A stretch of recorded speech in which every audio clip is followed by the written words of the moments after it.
8 games kicking off in the 4th round of the Scottish Cup on Open All Mics. The Scottish Cup. Chance! And it's a goal! Oh, what a goal! All the action from all the biggest games. Oh, it's the second goal!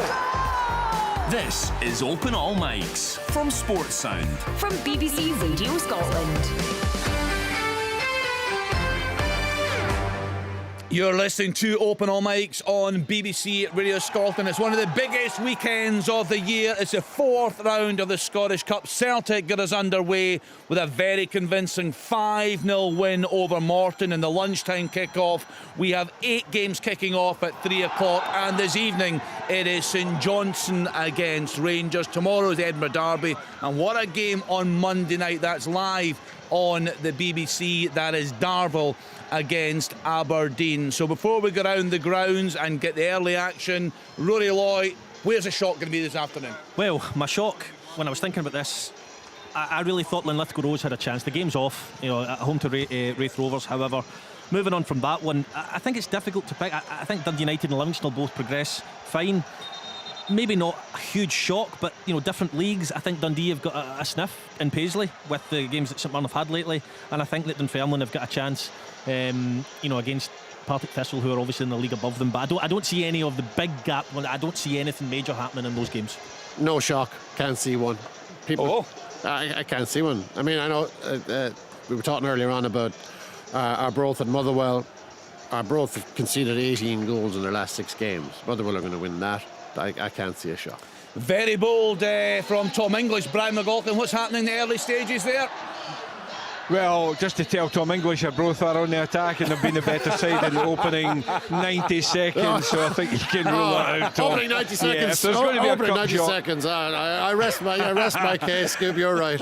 Yeah. Listen, I was privileged to have a chat with Dick Campbell in his luxurious new manager's office. He's had it all decorated, and he was very keen to tell me that actual fact that this is much better than anything he's got at his helm in Fife. So but yeah, and they really feel that they've got a chance this afternoon. And yeah, looking at the Motherwell team without Kevin Van Veen leading the line, there is a debut though for Mikael Mandron, who signed for the club in midweek, and he starts and he's the lone striker for Motherwell today. But yeah, opening 2 minutes and 10 seconds, and so far it's been all Arbroath.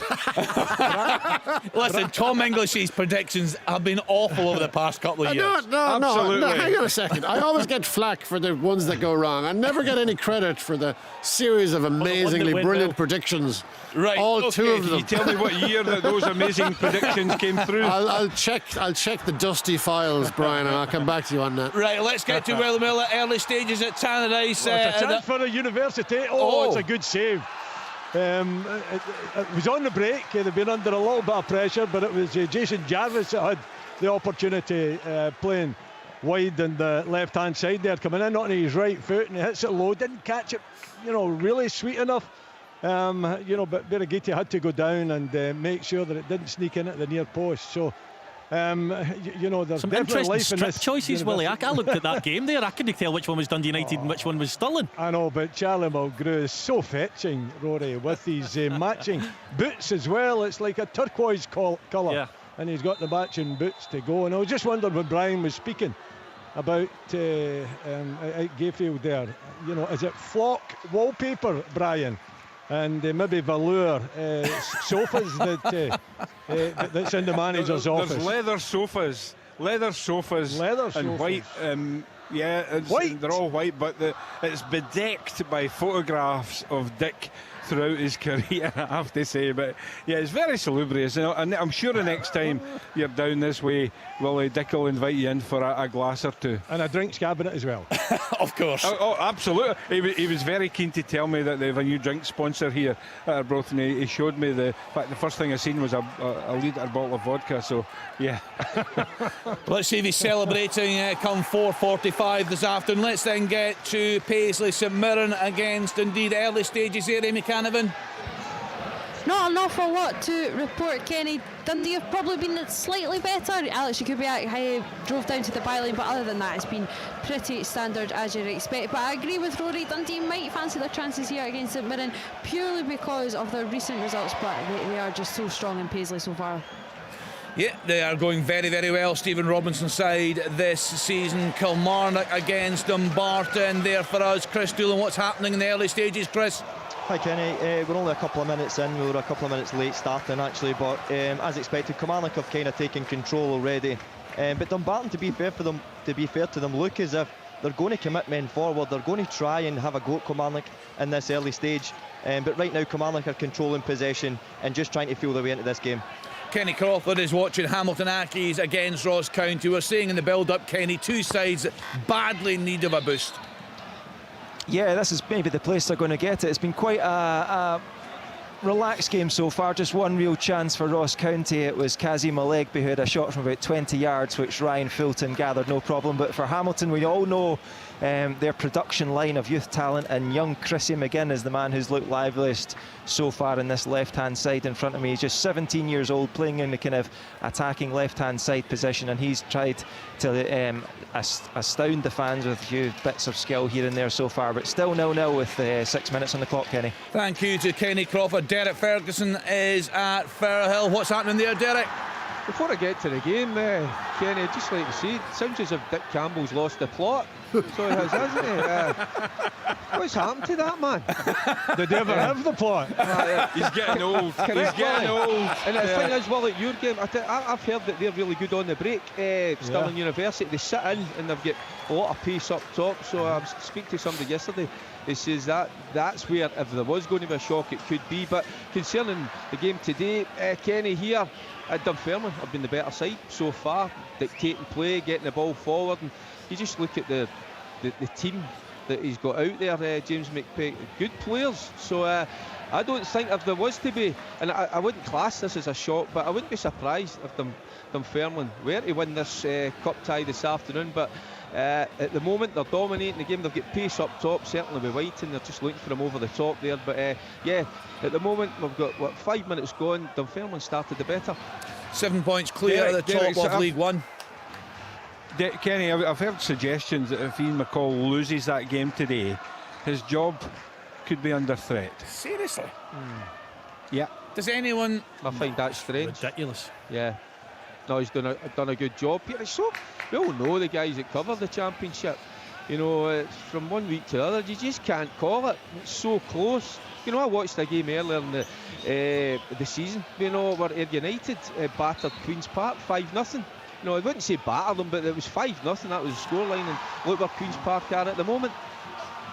Right, there was a full-time scoreline from the English Premier League earlier. Liverpool 0, Chelsea 0 in that game. Let's then get to the early stages. Stenhousemuir against Livingston. Stuart Kettlewell.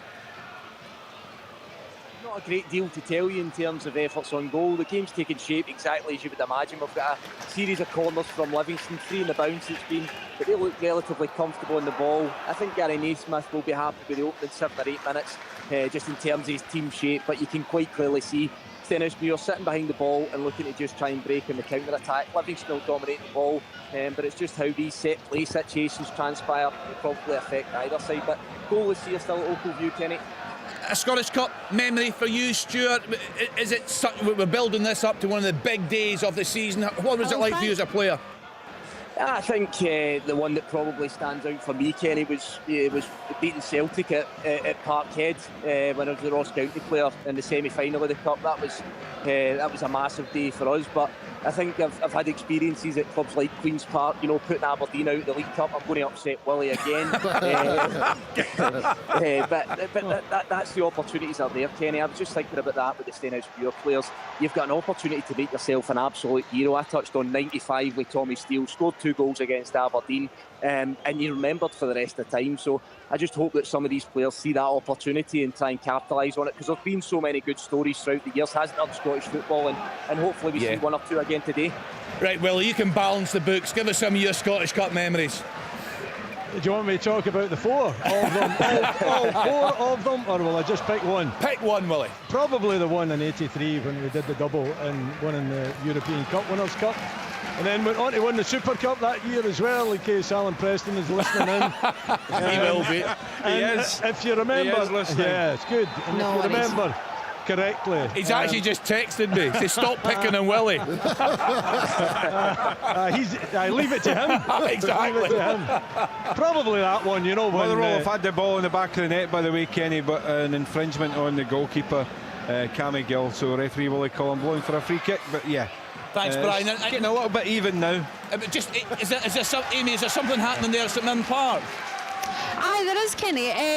Tyler French has been down for five minutes or so. He sort of just collided with Alex God of St Mirren. It didn't look like there was an awful lot in it. There was no sort of raucous noise in the crowd, but he is receiving some treatment. The stretcher is on. Looks like young Max Anderson is going to come on in his place, but there's certainly some disturbing scenes for Tyler. And he was playing slightly further forward. Dundee have sort of been going with a 4-3-3 in these early stages with French in the midfield. But yeah, he's been down for 5-6 or so now and receiving a hefty amount of treatment, and the stretcher is going to have to take him off here. So not the best of starts to life at St Mirren Park this afternoon. No, very worrying, and apologies again for the line. And we've got the pictures coming into the studio though, so we can keep across it as well. Yeah, and you don't want to read too much into it, but what Amy's saying, sometimes the ones where there's not a lot of contact, if he's twisted the wrong way or fallen the wrong way, I think I've seen a leg or a knee brace coming on there. So fingers crossed he's okay, but he has been down for a lengthy enough time that it actually caught my eye that the amount of players that were around him. Kenny Hamilton are doing well at New Douglas Park over here. A really good spell of possession and a couple of good chances as well. One for Lewis Smith, which was blocked by the defender, and then Jean-Pierre Thier, who's the Frenchman on loan from Fulham. He had a good shot on the turn as well, which was close, saved at close range by Ross Laidlaw. But spirits are looking good in the Hamilton camp. 0-0 against Ross County. Yeah, it's been a really disappointing season for Hamilton Accies. You've spoken many times, Derek, in the programme, your concerns for Accies this season. Yeah, it's been a bit of a struggle. But what I watched or I witnessed last week was a little bit more physicality about them, a little bit of more tenacity, and they certainly need to show that. I don't think they've quite got the mixture of the youth and the more experienced players. So John's got his work cut out, that's for sure. But they gave themselves a little bit of a lifeline last week, and Morton have suffered this afternoon. They suffered last week at Accies because I still can't work out how a penalty kick was given against Morton.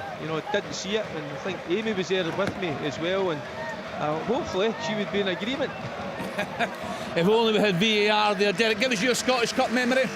I've not got good memories in the Scottish Cup. The one, and it's the one that sticks in my mind. I thought I was playing against Celtic in the Scottish Cup final, but a certain player manager took my place. You know who I'm talking about. How was that broken to you? Coming up in the bus, and it was one of the directors come up the back of the bus and told us that I wasn't taking part, I wasn't starting the game, I wasn't even on the bench. So and that day, strangely enough, I was sitting watching the game from the stand with Ian McCall. So absolute gutted, and it was the one Joe Muller scored with. It was about 15 minutes to go.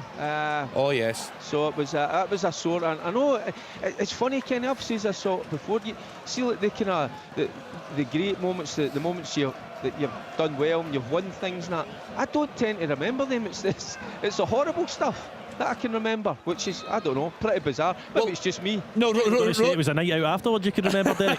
well, Rory, you were saying the same earlier, Rory, weren't you, in terms of the Falkirk Cup final? Aye, it's a horrible feeling. Myself, who had a very modest career playing wise, didn't get the opportunity to play in these big games that often, so possibly hurt a little bit more than others who had won things. So yeah, like I said, it came on last night and I turned the telly on and straight back off again, and I was thinking about the game as I was lying in my bed and tossed and turned for a couple of hours thinking about it. It's not nice, and as Derek says, the ones that got away tend to stick with you probably more than the ones you did actually win. Nottingham Forest have gone 1-0 up away to Bournemouth. Ryan Yates on 30 minutes. Yeah, good old Rory, brightening your day up. Chris Doolan, what about your Scottish Cup memory, Chris? I'm a bit like Derek Ferguson. It was Partick Thistle I played for, Kenny, so we didn't do too well in the Scottish Cups, apart from 1971, which obviously I wasn't involved in. But my main sort of memory was scoring at Parkhead against Celtic. We actually lost the game 3-2, but I think I made my 300th game that day. I captained the side, We went down 2-0 very quickly in the game. I think James Forrest might have scored twice really quickly. And then I ran through 1-on-1 with the goalie and chipped him to pull us back into the game. And it looked as if, I think we bring it back out at 3-2, and we missed a chance right at the very end to take it to extra time. But that's more of a personal thing, a bit like Derek. You kind of look back and you forget an awful lot of things. I think that's just as a footballer's life and just the way you live your life. Unless you're involved in it personally, it does kind of pass you by at times. So it's important that players remember these things and don't take them for granted, because the big games don't always come round. Strikers mentality. Early change here for Arbroath. Oh, it's going to be a Kenny. goal. Oh, it's off the line. Big opportunity. It looked like a handball given against Fletcher. Good cross into the box, driven right across the face off. It come off his midriff. Looked as though it was going over the line. It was cleared off the line. Still 0-0. Chance here for United. You're saying, Brian, a change? Yeah, an early change for Arbroath. Ricky Little, unfortunately, is hobbled off. That means that David Gold has come on, with Scott Badzindu now slotting in to the middle of the back four for Arbroath. So that's a big blow to Arbroath, because he's a big player for Arbroath. Ricky Little, sadly, he's gone off and he's been replaced with David Gold. Big chance for a couple of big chances for Ross County as well. It was a Wara Edwards over the bar from Jan Danda's cut back left-footed, and then Nolan Kenny, who's on loan from Hibs, just had one over the bar as well. So after that little flurry from Hamilton Accies, Ross County have now responded with a flurry of their own, but it's still 0-0 here at New Douglas Park. Kenny, there's a chance for a big chance. It was for Dunfermline. It was Kyle McDonald busting his way through. He was at the angle there and just got his shot on target, but great save from Jamie Snedden in there. I felt I was two-footed there with Kenny Crawford just coming across me there. That is like that. You got to watch Kenny Crawford, I tell you. It's the delay in these machines. It's a wee 1 second delay, and I don't know when you finished. I felt as if you just done me two-footed. Those Scottish Cup memories, they're just making you angry. I'm just checking whether Dools actually won the Scottish Cup, and he just wanted to tell us about his Scottish Cup goal at Parkhead. We went out too early for any of that to happen, Rory. Scottish Junior Cup, perhaps? I was at Auchinleck Talbot, but I think the year I was there was the year they didn't win the cup. I think they won it 10 years in a trot before. I went for one season, and then they won the year after I left. Two games in League Two this afternoon. Stranraer are 1-0 away to East Fife. Josh Walker on 14 minutes. Annan 0, Bonnyrigg Rose 0, and in League One, Peterhead 0, Clyde 0. So Willie Miller, that chance here for Dundee United. How are the University of Stirling acquitting themselves? Oh, they look well organised, Kenny, and they look very fit and athletic, and certainly are always willing to get forward on the break, but it has been very much on the break. It's been Dundee United that's controlled the tempo of the game, the pace of the game. They've had a couple of chances, a couple of near things, mostly from crosses or corners. Oh, there's no VR, so we're not going to get that checked. It looked as though it might have been a penalty. The referee, that's for the University actually. Wow. So the referee waving the claims away, and to be fair, the player that went down, I'm just trying to see who it was James Stokes that went down. He bounced right back up again. So they are fit as a fiddle. They're training every day, basically. So fitness ain't going to be an issue. So it's one of those, they'll not tire. Certainly looked a foul. We've not seen a replay, but it certainly looked like a good shout for a foul. It was right on the edge of the box, wasn't it, Willie? It was, just coming in from the right-hand side, and he was driving forward, and the collision came, and the ball just carried on in the same track. It looked as though there was a bit of contact, but referee Chris Graham was having none of it. What's happening, Chris Doolan? Rugby Park, Kilmarnock against Dumbarton? Kilmarnock are basically dominating the game. They've got them kind of pegged back in their own half, Kenny, but they're just looking for that final pass, that killer pass. Daniel Armstrong and Fraser Murray are playing as inverted wingers, so a right footer playing on the left and a left footer playing on the right, and they're causing Dumbarton all sorts of problems. As soon as they step in the pitch, they've clipped a few cracking balls in, especially Daniel Armstrong, and they're looking to find Kyle Lafferty pretty early. He had half a chance. Robinson flicked one on, but Lafferty was fouling inside the box. But still 0-0 here at Rugby Park. Tom English, you were at Hampden Park last weekend for the League Cup semi-finals. Yeah. A lot of talk. I think all four managers actually spoke about the pitch. It's such a bad look, isn't it? It is, yeah. They spent a few quid on it. It's in a desperate state. It's not the only pitch that's in a desperate state. Celtic's pitch today looks really, really poor. I'm sure that's not the only one. So I know Ange Postecoglou was very critical of the Hampden pitch, and he was right. He should probably be critical of his own pitch too. The weather has been obviously awful. They need to do something about it. And listen, I mean, I'm sure Ian Maxwell's not sitting on his hands going, "Oh, the pitch is fine." They're not. I'm sure they're all embarrassed by it, and it is embarrassing. The pitch was awful for all sides, and the thought of a showpiece final on that next month is somewhat problematic. Yeah, it's a concern, Willie, isn't it? It just didn't look good, and there were so many negative headlines as a result of that. Yeah, I mean, the weather has been dreadful, but through recent winters, and the pitches have stood up extremely well. Oh, big chance for Arbroath there. A corner in from the left-hand side. Eventually, the ball struck number 5, Thomas O'Brien. It looked to be going in. It was deflected over the crossbar. Another corner here for Arbroath as they pile on the pressure here, Willie. Is that Brian handing back to me? That's is Brian it? handing Yes, back to you. Back to you, Willie. Sorry about that. Okay, Yes. no, that's fine. As far as the pitch is concerned, what I did notice after the semi-final, the Aberdeen Rangers one, was that there weren't too many groundsmen on the pitch immediately after the game. Normally, well, especially at Pittodrie, there's at least 3, 4, maybe even 5. Even at this time of year, they'll get the mowers out and they'll take a little skim off the top of the grass, or even just roll it. But that didn't seem to be the case in the semi-final. Yeah, it's not a good look, that's for sure. We want the National Stadium to be much better than that. We've got problems with our line at Alloa, but Alloa have gone ahead. Luke Donnelly scoring on 21 minutes. Alloa 1, Falkirk 0 in that game there. Luke Donnelly on 21 minutes. Let's get back to Amy Canavan. Again, difficulties with the line there. We'll try it again, Amy. What's happening in that game? Last goal, yeah. No problem. We'll get technical problems this afternoon, as you can hear. But this is a tough challenge, Rory, isn't it, for St Mirren? Yes, it is. I don't think it's when the draw came out, it's a home tie, which is a plus. Dundee's that type of club where they're only one division below. They're doing well in the division, but because you're a division below, you're expected to win when it's never that easy. And they've got some really good players, Dundee and McMullen, especially, who I really like. Jordan McGee as well, who the last time I watched Dundee was excellent. They've got Jakubiak up front who can nick a goal as well. So yeah, it's a tough ask for St Mirren, but anyway will do when it comes to the cup. Yeah, it was interesting, Tom, actually, during the week we heard Stephen Robinson saying that the chances are have to be players out given the finances at the club. It's such a shame because you can see what he's trying to build there. Yeah, but I mean, you look at the state of the finances, and I mean, unless they really want to destabilise the club, I mean, results on the pitch obviously are very important, but the stability of the club is the most important thing.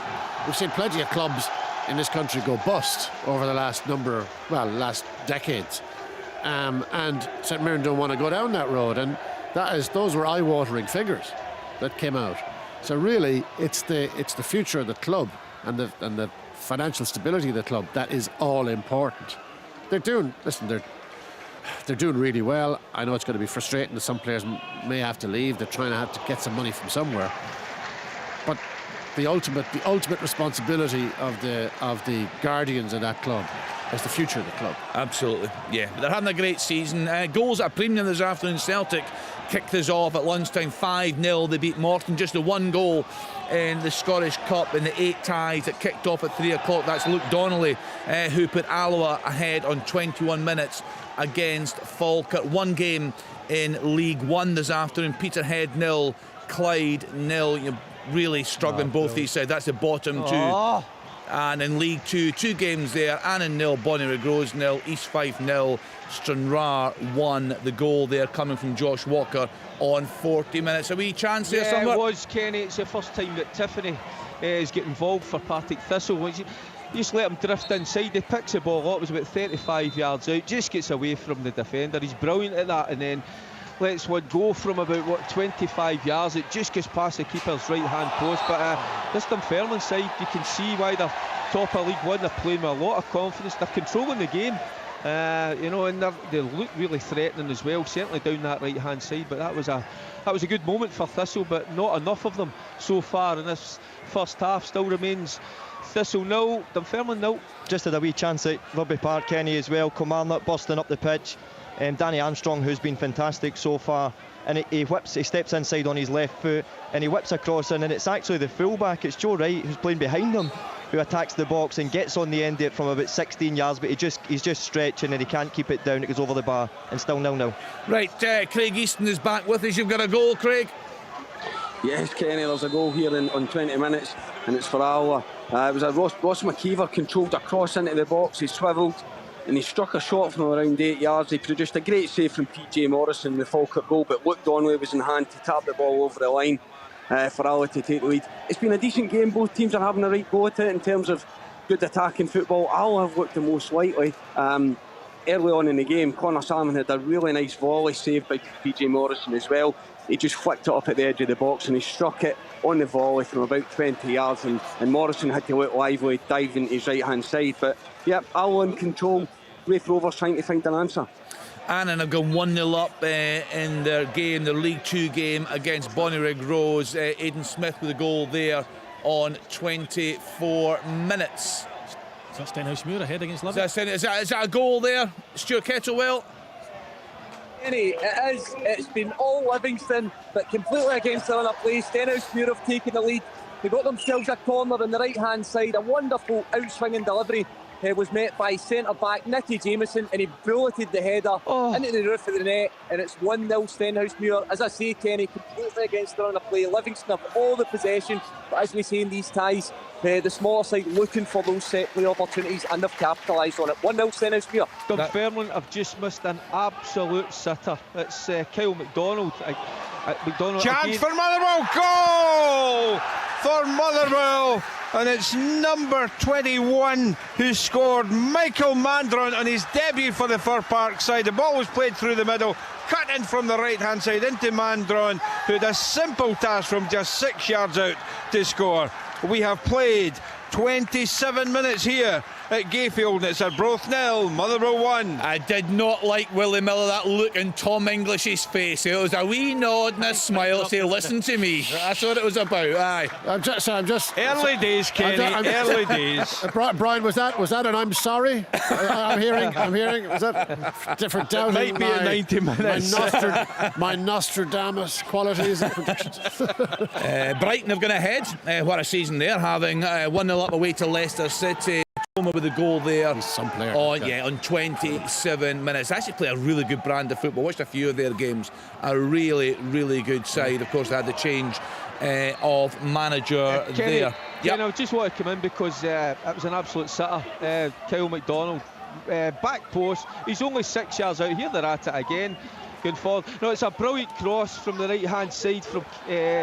who was it? Yes, it was Matthew Todd, and he's just there, unmarked, just head it down. It's in the back of the net, but just I don't know what he does. I think he just panics and puts it well over. So they've got out of jail this afternoon already. Partick Thistle remains Thistle 0, Dunfermline 0. Derek, in terms of what you're seeing there this afternoon, as I was saying earlier on, the Pars they're a big club, we know that. They're going so well in League One there, 7 points clear at the top. Is there much of a difference between these two sides in terms of quality? No, it's clear to see. It's clear to see why Dunfermline are top of League One. They've got some good players, experienced players. They've dominated, in my opinion, right from the off. Yeah, Thistle, they've a couple of chances. Fitzpatrick, Tiffany, yeah, but they're controlling the game. They're getting forward, they're getting into good areas, and there is no difference whatsoever. So you could quite comfortably say, that they're going up into the Championship, and once they get there, they shouldn't be in League One.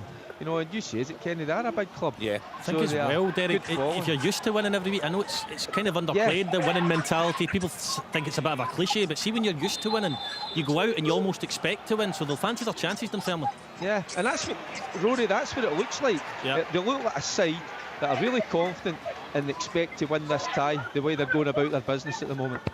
Bournemouth have equalised in the English Premier League at home. They've gone ahead against Nottingham Forest. The Forest goal was ruled out. Jayden Anthony with a goal there on 28 minutes. Let's then get to Chris Doolan at Rugby Park. How Dumbarton doing there, Chris? They've been defending resolutely so far, Kenny. They've been under an awful lot of pressure. They're basically just defending from 20 yards out, and they can't get up the pitch at all, and that's testament to Kilmarnock because they've moved the ball about very well. Like I said, Daniel Armstrong has been fantastic. They've flashed a couple of fantastic balls across the box, and unfortunately neither Kyle Lafferty or Robinson have gambled him in that 6-yard box. But I think the longer it goes, somebody's going to get on the end of one of these crosses. So Alloa 1, Falkirk 0, Arbroath 0, Motherwell 1, Stenhousemuir 1, Livingston 0. Earlier Celtic 5, Morton 0. 5:30, full commentary from McDermott Park. We'll talk about that as a real protest has taken place this past week from the St Johnstone fans. Not at all happy at the price, and they're interesting to see what sort of turnout there is from the home fans there. In League 1, Peterhead 0, Clyde 0, and in League 2, 2 games there this afternoon, and in 1, Bonnyrigg Rose 0, East Fife 0, Stranraer 1, and in the English Premier League, the lunchtime kick-off, Liverpool 0, Chelsea 0, Bournemouth 1, Nottingham Forest 0, Leicester City 0, Brighton 1, Southampton 0, Aston Villa 0, and what a big game this one is, West Ham United 0, Everton 0. You just wonder if one side's on the receiving end there, you may well see Tom Mingles, one of these managers, go. Yeah, I'm surprised that Frank Lampard is still there. Moyes is under obviously significant pressure. I don't think that's going to be one for the purists or the faint of heart. No. I think that'll be intense. Right, Stuart Kettlewell, any sign of a fight back there from Livingston? Yeah, Kenny, the game's taken the exact same course as it did prior to that Stenhousemuir goal. Some real great width being provided by both fullbacks from Livingston. Kenny, actually reminds me of Livingston against Rangers, if you remember earlier in the season, where it's numerous crosses coming into the box from the white guys and the fullbacks. But Stenhousemuir at this point have stood strong and defended their penalty box really, really well. But yeah, Livingston are probing, they're asking questions of the League 2 side, but as it stands just now, they are standing strong, and they seem to have a little bit of lift from that goal. They seem to have a little bit more of an out ball through Tam Moore and Matty Yates, so they'll grow in confidence for the goal, but no sign of an equaliser just yet. Problems with our line at St Mirren Park, Rory. You've got an eye. We've got a lot of games coming in, but you're having a look there. Is it pretty even, Stephen, there? Yeah, it certainly looks that way. Two decent sides who are going having and talking, trying to get in the next round of the cup. But yeah, I don't think there's been many chances to speak of. St Mirren probably had the best of them, but generally speaking, I don't think there's been a lot going on. But that'll probably suit Dundee, I must say. The longer it goes on at 0-0, they'll fancy their chances of nicking one. Still 0-0 at Tannadice, Willie Miller. So far, so good for the University. No, absolutely. As I said, and they still are really well organised and working extremely hard. And they look, as Derek was saying, superbly fit as well. They're very young too. United they've had all the possession, but it's a very slow build-up. And it's not really causing the University too many issues, to be perfectly honest. They've had a couple of chances through Fletcher and a McLeod strike that just went by the near post, but other than that, they haven't really penetrated. And doesn't look like they've set up to just defend either. Still, no. University of Stirling, Willie. No, they've got the two up top, Rory, as well. And whenever they get the opportunity, they throw the three midfield players forward too, and they get there very quickly. But they're well organised defensively, and I just think United, it's too slow a build-up, and it's not really causing Stirling too many problems, too many issues at this moment in time. They look to have a fair degree of tenacity, don't they? Oh, they University do, of Stirling lads. And you say, Willie, they look extremely fit. Yeah. But they can keep this up. The pressing game, it's an aggressive press. Tom, you help me out here. Do they look young to you as well, or is it just me that's getting older? Well, what do you mean getting older, Willie? But yes, I agree. They all look extremely. I've seen them training a couple of times down in the university. And yeah, one looks younger than the next. It's quite a sobering experience. You not join in with them, Tom? No. Well, I think my better days are beyond me. Where are you ever a player? Well, did you play much football? I was a centre half for Shelbourne in Limerick. That's who I played for. What were your strengths? Ball playing or meathead? I was a ball player. I'm not having that, really. I lacked somewhat in the aggression, but I was Alan Hansen. Sorry, Willie, but I was Alan Hansen. I was all grace and pace, quality, class. Lefty, righty? I was a righty. I would love to see a video of that. Do you know that? If someone could unearth that. Oh, listen, I'm sure I'm all over YouTube. My finer days. I'm thinking you spoke a good game. So. I think you may have rumbled me there, Derek. We've all played with a few of them. Let's then get to Kenny Crawford. What's happening there at Hamilton, Kenny? Oh, big shout for a penalty there subject. for Arbroath. Willie Collum says no, though. Ryan Dow went down inside the box. Willie Collum just a few yards away, right in front of the Arbroath fans here, but Willie Collum not having any of it. Played on. Yeah, it's been quite the week for Willie Collum. Back to you, Kenny. Yeah, before the game I actually saw Darren Jackson, the former Celtic striker here. He said he was doing a little bit of scouting for Blackpool, so I'll pass Tom English's name on to him as well, just in case Blackpool are looking for an experienced centre-half. Very experienced. But yeah, still 0-0 here after 35 minutes. Really impressed in the Ross County midfield with Jan Danda, the former Swansea and Liverpool player. Played over 50 times for Swansea, so he's got a decent bit about him in terms of experience at a good level. He's put some nice passes and sprayed some nice touches around the place. For Hamilton Accies, it's Jean-Pierre T, who's looked the biggest threat up front, the tall Frenchman. He's troubled Ross Laidlaw a couple of times, but at the moment it is 0-0 at New Douglas Park. Yeah, Jan Danda was very good, Kenny, last week in the second half against Motherwell. McKinstry had a really good first half for Motherwell, but Jan Danda was the star of the show in the second for County. He was pretty unlucky not to score and showed real glimpses of quality. Brian, what sort of turnout from the away fans here at Gayfield? It's obviously been a very difficult time for Motherwell fans of late. Yeah, very healthy indeed, Kenny. My understanding is around 1,200 were expected here today to the left-hand side of the stand I'm in at the beach end, and yeah, it's absolutely full. And Arbroath, you'd have to say, they're piling on the pressure, and here comes again. This time it's a free kick against Arbroath. It's going to be a free kick for Motherwell inside the 6-yard box. But yeah, they're very healthy. The atmosphere, I have to tell you, Kenny, is quite magnificent. This is what the Scottish Cup's all about. A cold day, a sunny day, the pitch is heavy, anything could happen here at Gayfield. Dick Campbell got the bonnet on. What's he been like in the early stages? Well, he's not in the dugout because, as you may know, he's now enduring another touchline ban. I think he was sent off last week, I think it was. Oh, what a chance that was. United, again. Derek. Yeah, it's brilliant play from Dunfermline. And it's a cross-field pass. I think it's Mockery that puts it in, and there's Whiting, 8 yards out. He couldn't hit it any better. I tell you what, it's an absolute brilliant save from Snedden. Pure reaction, just sticks out his right hand and somehow gets it. That's two absolute. I'm not going to say that was a sitter because he done everything right, Whiting. That was just an absolutely brilliant save. There's been a goal in that big game in the English Premier League. West Ham United 1, Everton 0. Jared Bowen with a goal there on 34 minutes. Both sides having a torrid season so far. We saw the scenes actually last weekend. The Everton players trying to get out the ground, the fans confronting them in their cars, and a very directors having to stay away from the stadium because of threats. Difficult times down there, and also difficult times for Davy Moyes. But he'll be delighted his side are 1-0 up. Jared Bowen there on 34 minutes. Back to you, Chris Doolan. Fantastic so far from Dumbarton, top of League 2, but this is a big step up today. Yeah, a huge step up, Kenny, and there's absolutely nothing wrong with them defending the box, because right now they've defended very, very well. They've dealt with all the crosses that have been flung in the box, and Kilmarnock have a lot of physicality in there. Kyle Lafferty's in there. Robinson, even though he's small, is very good in the air. But the two wide players for Kilmarnock have stayed wide. Like I said, Fraser Murray and Daniel Armstrong, they've been superb. And from Dumbarton's point of view, they've actually doubled up on Daniel Armstrong and left themselves weak in other areas. But they've defended so well. But now they're going to have to defend a corner from Kilmarnock. Good chance for Livingston there. Wee free kick. Andrew Shinney, a boy used to play with. Very good technically. His brother's just signed for Aberdeen again. But it looked like a good opportunity. He skied it, didn't he, Stuart?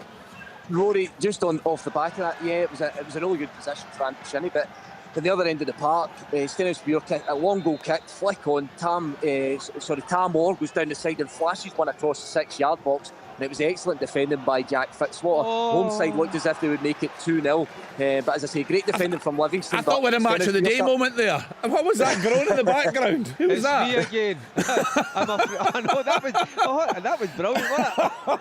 My goodness, that was incredible. Well, Kenny, to be fair, I bet you a few of the guys on here have been done with that. I have to say, I thought Ali McCoy was brilliant in that this week. He was class. Aye, great, very, very funny. Absolutely brilliant. Very It was funny. just a Mehmet who's been brilliant. Another today. chance for Motherwell. Oh, good save. Excellent save, you'd have to say, this time by Cammy Gill. Wonderful ball played into the path of McKinstry. Goalkeeper came out. Motherwell fans claiming for a penalty, but it was a terrific save by Cammy Gill, and it's still 1-0 Motherwell. Now, what I was saying, Kenny, is Mehmet's come a wee out of the edge of the box, way on his right hand side, and you know, I think he thinks he's going to take it over the line. He lets go of the ball. Danny Mullen just nips in, very tight angle. I still think he should hit the target, just puts it past the right hand post. So both teams had real good chances, very evenly balanced. I would just see, obviously, Dunfermline just get more share of the possession. Look, they're playing with a wee bit more quality, I would say, than Thistle. But right good cup tie we've got here.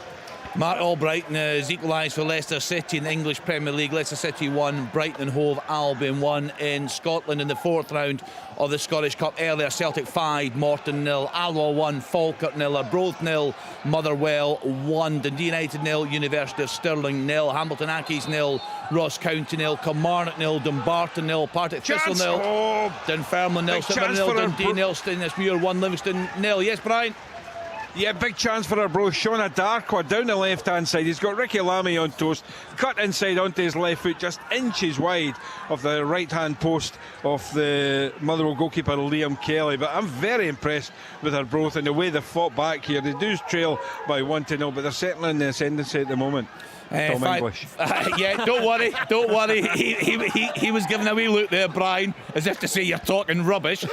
St Johnstone against Rangers, 5:30 kick-off. In League One, Peterhead 0, Clyde 0. Peterhead bottom of the table, 9 points in 22 games. Clyde just 2 points better off. In League 2, Stranraer now 2-0 up away to East Fife. It's Annan Athletic 1, Bonnie Rig Rose we've got 0. a penalty kick in. Right, it's a free kick for Dunfermline, away on the right hand side. They don't elect to put it in, they play it square, and maybe to get a better angle, to get another delivery into the box. And off the ball, there's been a block. I'm not sure who it was. I'll ask a few questions, but there is a block. Player goes down, and the referee, everybody's stunned in the stand. You know, soft. It looks extremely soft to me, Kenny. But what's McCall's reaction? I'm just looking across. He's like everybody in this. Well, it's not the main stand I'm in. Is it the Jackie Husband stand I'm sitting in? Yep. It's they're all just stunned looking at it. But Dunfermline, you know, and as I said, they've had 2 great opportunities. They've now got the chance to get into the lead. Probably deserved as well. Kyle Benedictus, ex-Wraith Rover. Wraith Rovers player. He's just put the ball in the spot. He's just walking back, coming up to it, right foot. Brilliant. It's into the back of the net. Well. We've got Dunfermline into the lead, and I would say deservedly so, Kenny. See for Dundee as well. Our second player's had to hobble off injured, Cammy Kerr, and that is a blow. He's a key player for them, very experienced. The ball over the top to Jakubiak as well, just before that, and Declan Gallagher wiped him out. So I don't know if it was the ball that Cammy Kerr had played, maybe just tweaked something, but that's a blow for Dundee, him having to go off, because he gives great balance with him on one side and Jordan Marshall on the other. James Hilton with the second goal for Stranraer on 41 minutes. He's 5-0. Stranraer 2. Let's get back to Willie Miller. My goodness, if they can get to half-time with this scoreline, Willie, what a performance that would have been. It's been a very good performance anyway in Kenny. You know, I think the first 45 as we're approaching it, the University can be more than pleased with it, showing a lot of energy, which you would probably expect, but a lot of skill as well. You know, their passing movements have been pretty good. You know, they look a determined bunch. They're having a great day out with their fans as well. You know, there's a good bit of communication and appreciation going on there, you know, with the fans that have turned up. So far it's worked out exceptionally well. And they've had, you know, 2-3 little opportunities, little moments. Perhaps, you know, the free kick dash penalty was one that the referee waved away, and I certainly thought there was contact. As for United, they haven't really created too much.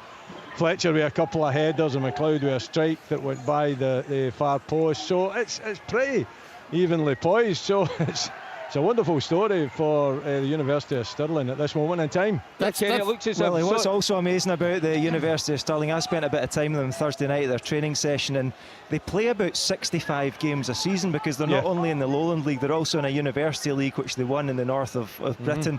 And they were saying that they've already played such a big number of games this season, and the manager, Chris Geddes, coaches 3 or 4 of the uni side. So even last night he was coaching a game against Whitburn with one of the other university sides. So he wasn't even preparing for Dundee United fully last night. He was managing a game, getting in after probably midnight, and then thinking about Dundee United after that. So incredibly busy, incredible number of games these guys have to play. And that Geddes, isn't that not the epitome of a guy who loves football? Yeah, you know, he's just doing it for the love of it. And he's getting his day today. He's getting his day today. His team are doing him proud. I was saying, Willie, that like Dundee United, they've created a surprisingly little chances in the match. Yeah. I think their build-up is just too slow. You know, it's all about possession and keeping the ball, and I can understand that, but you've got to try and move Stirling about a little bit with it, and you've got to have the tempo right to cause a problem or two. And in and around the box, you haven't really done that. And it's been relatively comfortable for the University to deal with anything that has come in to the boxes. I'm saying that as a wee opportunity, and it's a goal! Finish that. Yeah, it's a great finish there. You know, on the turn, B-Hitch on the turn, as Fletcher wins it at the back post, and he just rifles it with the left foot right into the top corner near post to give Dundee United. Half-time here at Gayfield, Arbroath 0, Motherwell 1. The lead 1-0. Thank you very much to Brian and to Willie. Problems with our line at Alloa. Falkirk have equalised there. Brad Mackay on 45 minutes. Yeah, just half-time at New Douglas Park. Hamilton Accies 0, Ross County 0. Kenny, just to ask, how does that work? I mean, do they play 2 games in a weekend, or? Seems like an incredible amount of games to well, play. No, the guys that are playing against Dundee United today, they were playing on, I think it was either Tuesday or Wednesday night down in Durham against Durham to seal their University League title. So these guys have played an arduous match on Tuesday or Wednesday night and are coming into a huge cup tie against Dundee United. But it showed the dressing room scenes after that win against Durham, and they were absolutely jubilant. So they definitely have that spirit and momentum there. As Willie mentioned, all young guys, all between about 18 and 24, most of them, and fit as fiddles. So just loving their football. Good stuff. Yeah, absolutely. They put up a great performance in that first half, as Willie said. They've just gone behind. Yep. Kenny, half-time, and that late goal for United give them the lead at half-time. Thanks to Willie Miller there at Tannadice. So the half-time scoreline starting to come in on Sports. And we've got a problem with a couple of the lines this afternoon. We brought you news of that Falkirk equaliser away to Alloa. Still goalless, Rory, in that game. But there were a couple of stoppages actually in that game, so it could have a bit to play in Paisley. Yes, indeed. Again, every time I look, it's always pretty evenly matched, is what I would say. I think Cammy Kerganoff may benefit St Mirren, but St Mirren, you know, they need to get their wing backs higher up the pitch and get some crosses into the box, and they may be able to do that now. But Dundee have definitely played their part in this match. Half-time at Oakville, Kenny. Stenhousemuir 1, Livingston 0. And Kenny, it's half-time here at Firhill. Partick Thistle 0, Dunfermline Athletic 1. Thanks, guys. Still playing at Rugby Park, Chris? Yes, Kenny, still here. We were a couple of minutes later starting, and right now Kilmarnock just look as if they're taking chance after chance, but they just can't get over the line to get that goal in. But you get the feeling that there is a goal coming. But the longer it goes, Dumbarton seem to be growing in confidence, because defensively they've done so well to restrict that central area against Kilmarnock. But right now it's still Kilmarnock 0, Dumbarton 0. West Ham have got a second goal against Everton. There could be news coming out of Everton Football Club tonight if that scoreline stays the same. Tom, Jared Bowen with a second there. West Ham 2, Everton 0. Yeah, I mean, Lampard, you know, he's got Chelsea job, he's got Everton job on the back of his playing career, not on the back of a managerial career. I think he's a charmed existence in the game, and as a manager, I don't think he's a good manager at all. And I think his managerial reign could end very quickly. Should have given it to Big Dunk. Well, that would have been interesting. Listen, fantastic. Yeah. Well, Well, I'd have to say. I mean, he couldn't have done any worse than Frank Lampard. That's true. Just seen the pictures coming in here. Davy Martindale, a lot to think about for him just walking off the pitch there at half-time, still playing in Paisley. Again, apologies. We've got a problem with the line there. St Mirren on the attack, but that cleared by the Dundee defence, and also Chris Doolan still playing down there at Rugby Park. Do you think Derek McInnes will be disappointed with the first half performance? Yeah, I think so, Kenny. Well, I don't think he'll be disappointed with the performance. I think he'll be disappointed they've not taken the chances, because they've clipped a couple of fantastic balls across the box. They've hung things up at the back post. The wide players have really done well for them, but they've just not committed those bodies into the box, into the really dangerous areas of the 6-yard box.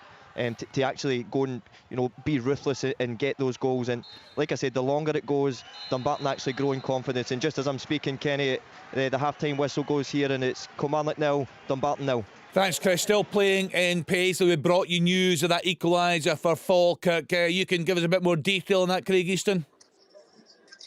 Yeah, Falkirk equalised right at the end of the first half there. I'll be really disappointed, because they've been very good in the first half. They've kind of controlled the game in stages, but just near the end of the first half, you just got a feeling that Falkirk were brewing something up. They had a couple of near misses. They had a good cross that was just deflected, and they did a calm, a Kai Kennedy volley was deflected wide of the post as well. But the goal came, and it was Wayne McCann's cross. It was a really dangerous one into the air, and Brad Mackay was unmarked to not home from about 8 yards out. I will be disappointed how they defended it, but a really just controlled header by Brad Mackay popping up in the opposition box to send the teams in level at half-time. Thanks, Craig. We said before the game this would be a tight one. Just looking at the league table in League One, just 3 points between these sides. Falkirk in second, Alloa in fourth. So still playing in Paisley, but we'll go around the grounds now at Open All Mics and get you some half-time reports. The Scottish Cup. Live on Sports Sound from BBC Radio Scotland. Where Scottish football lives.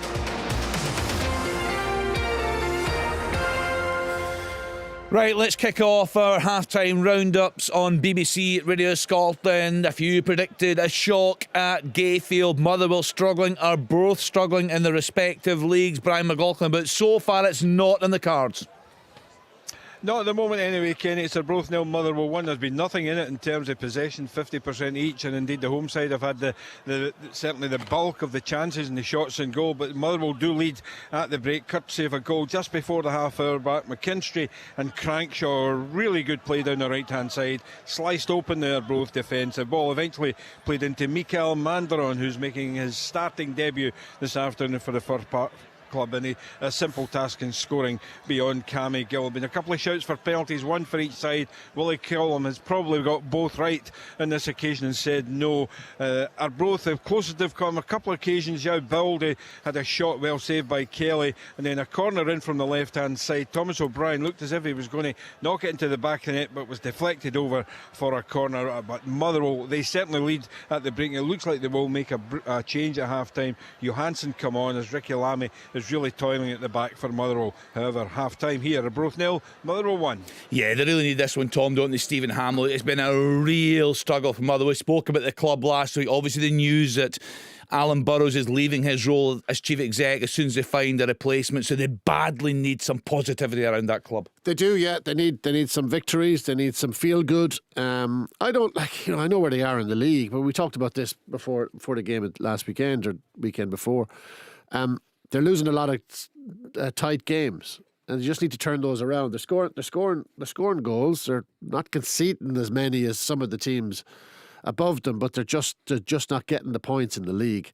So I think they'll be fine, because I think there's enough there to get them back up the table into safety. Not that far up the table, but sufficiently high enough off the table to keep them safe. But the longer the kind of the rut continues, then the harder it is going to be to get out of it. I just think they just have enough to get out of trouble. But yeah, a cup run always helps, doesn't it? Absolutely, and much needed revenue, of course, as well. Let's then get to Tannadice. Willie Miller is there for us. I'm sure, Willie, 1,000 fans supporting University of Stirling, and they've got a lot to be proud about. They certainly have, Kenny, and they're enjoying their day out. The fans are having a ball and on the field of play. The players are giving it their all. They're full of energy, drive, determination. They're well organised too, so much so that they've restricted Dundee United to not a lot of chances. Some good moments for Stephen Fletcher in the box. A couple of headers he's had, one cleared off the line. At the other end, then, the University of Stirling are looking, really sharp in the break. Perhaps maybe could have got a penalty when James Stokes was brought down just on the borderline of the penalty box. Cameron McGinley's flashed a couple across the face of the goal, crosses that is, and Jarvis from a midfield area had the first shot of the game with a right foot strike that was well saved by Birighitti in goal. But United did take the lead. They took their time in doing it right enough. It was on the 45-minute mark when the ball came in, cross from the left-hand side. Stephen Fletcher up at the back post. He's always just peels off, gets himself into a great position. Really difficult to defend again. He heads it down. It wasn't easy for Behic to find the back of the net. He had to turn. Bill kind of manufactured the opportunity, but the volley with the left foot was just sweet, and it ended up right in the top corner just on half-time to give Dundee United that 1-0 lead at half-time. Thanks to Willie Behic with the goal there, but Fletcher's been a very, very good signing for Dundee United. Now, Kilmarnock, very impressive in the League Cup semi-final defeat last Saturday to Celtic. They're at home to Dumbarton this afternoon. There for us, Chris Doolan. Hi Kenny, yes, it's Kilmarnock 0, Dumbarton 0, and a first half that probably panned out the way we expected it, with the Premier League side dominating possession, creating chances, but they've still not got that killer instinct yet inside the box to break the deadlock. And in 13 minutes they look like they might get it, and Danny Armstrong steps in off the right hand side, who's been fantastic, and he delivered a fantastic ball with his left foot. It was flicked on at the front post by Robinson, and Kyle Lafferty did get his head on it, but he had caused a foul at the same time, so Dumbarton got off the hook in that instance. And in 21 minutes Kilmarnock had another chance. Armstrong again stepped inside, and another left-footed cross, which had been great for Kilmarnock in the first half. And it's actually the fullback Joe Wright who steams forward and gets on the end of it, and he's stretching, but he just can't keep it down. But you get the feeling at that point that Kilmarnock are going to get a goal at some point. Again, Armstrong was involved down the right-hand side. He stood a ball up to the back post, and Kyle Lafferty very, very cleverly nodded it back across the goals and over the top of the goalkeeper. But unfortunately, I think it was Polworth had fouled the centre-back in the middle of the goal for Dumbarton, and they again got off the hook. But the longer it goes for Dumbarton, they've been growing in confidence because they've defended excellently, and they have restricted Kilmarnock to crosses from wide areas. They've restricted those central parts of the pitch.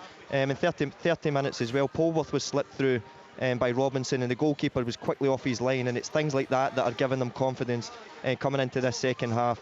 But right now, I think if Kilmarnock come out and start the second half the same way they finished the first half, but with the killer instinct, the game should be put to bed quickly. But the longer it goes, Dumbarton are certainly growing in confidence here. But at half-time, it's Kelly 0, Dumbarton 0.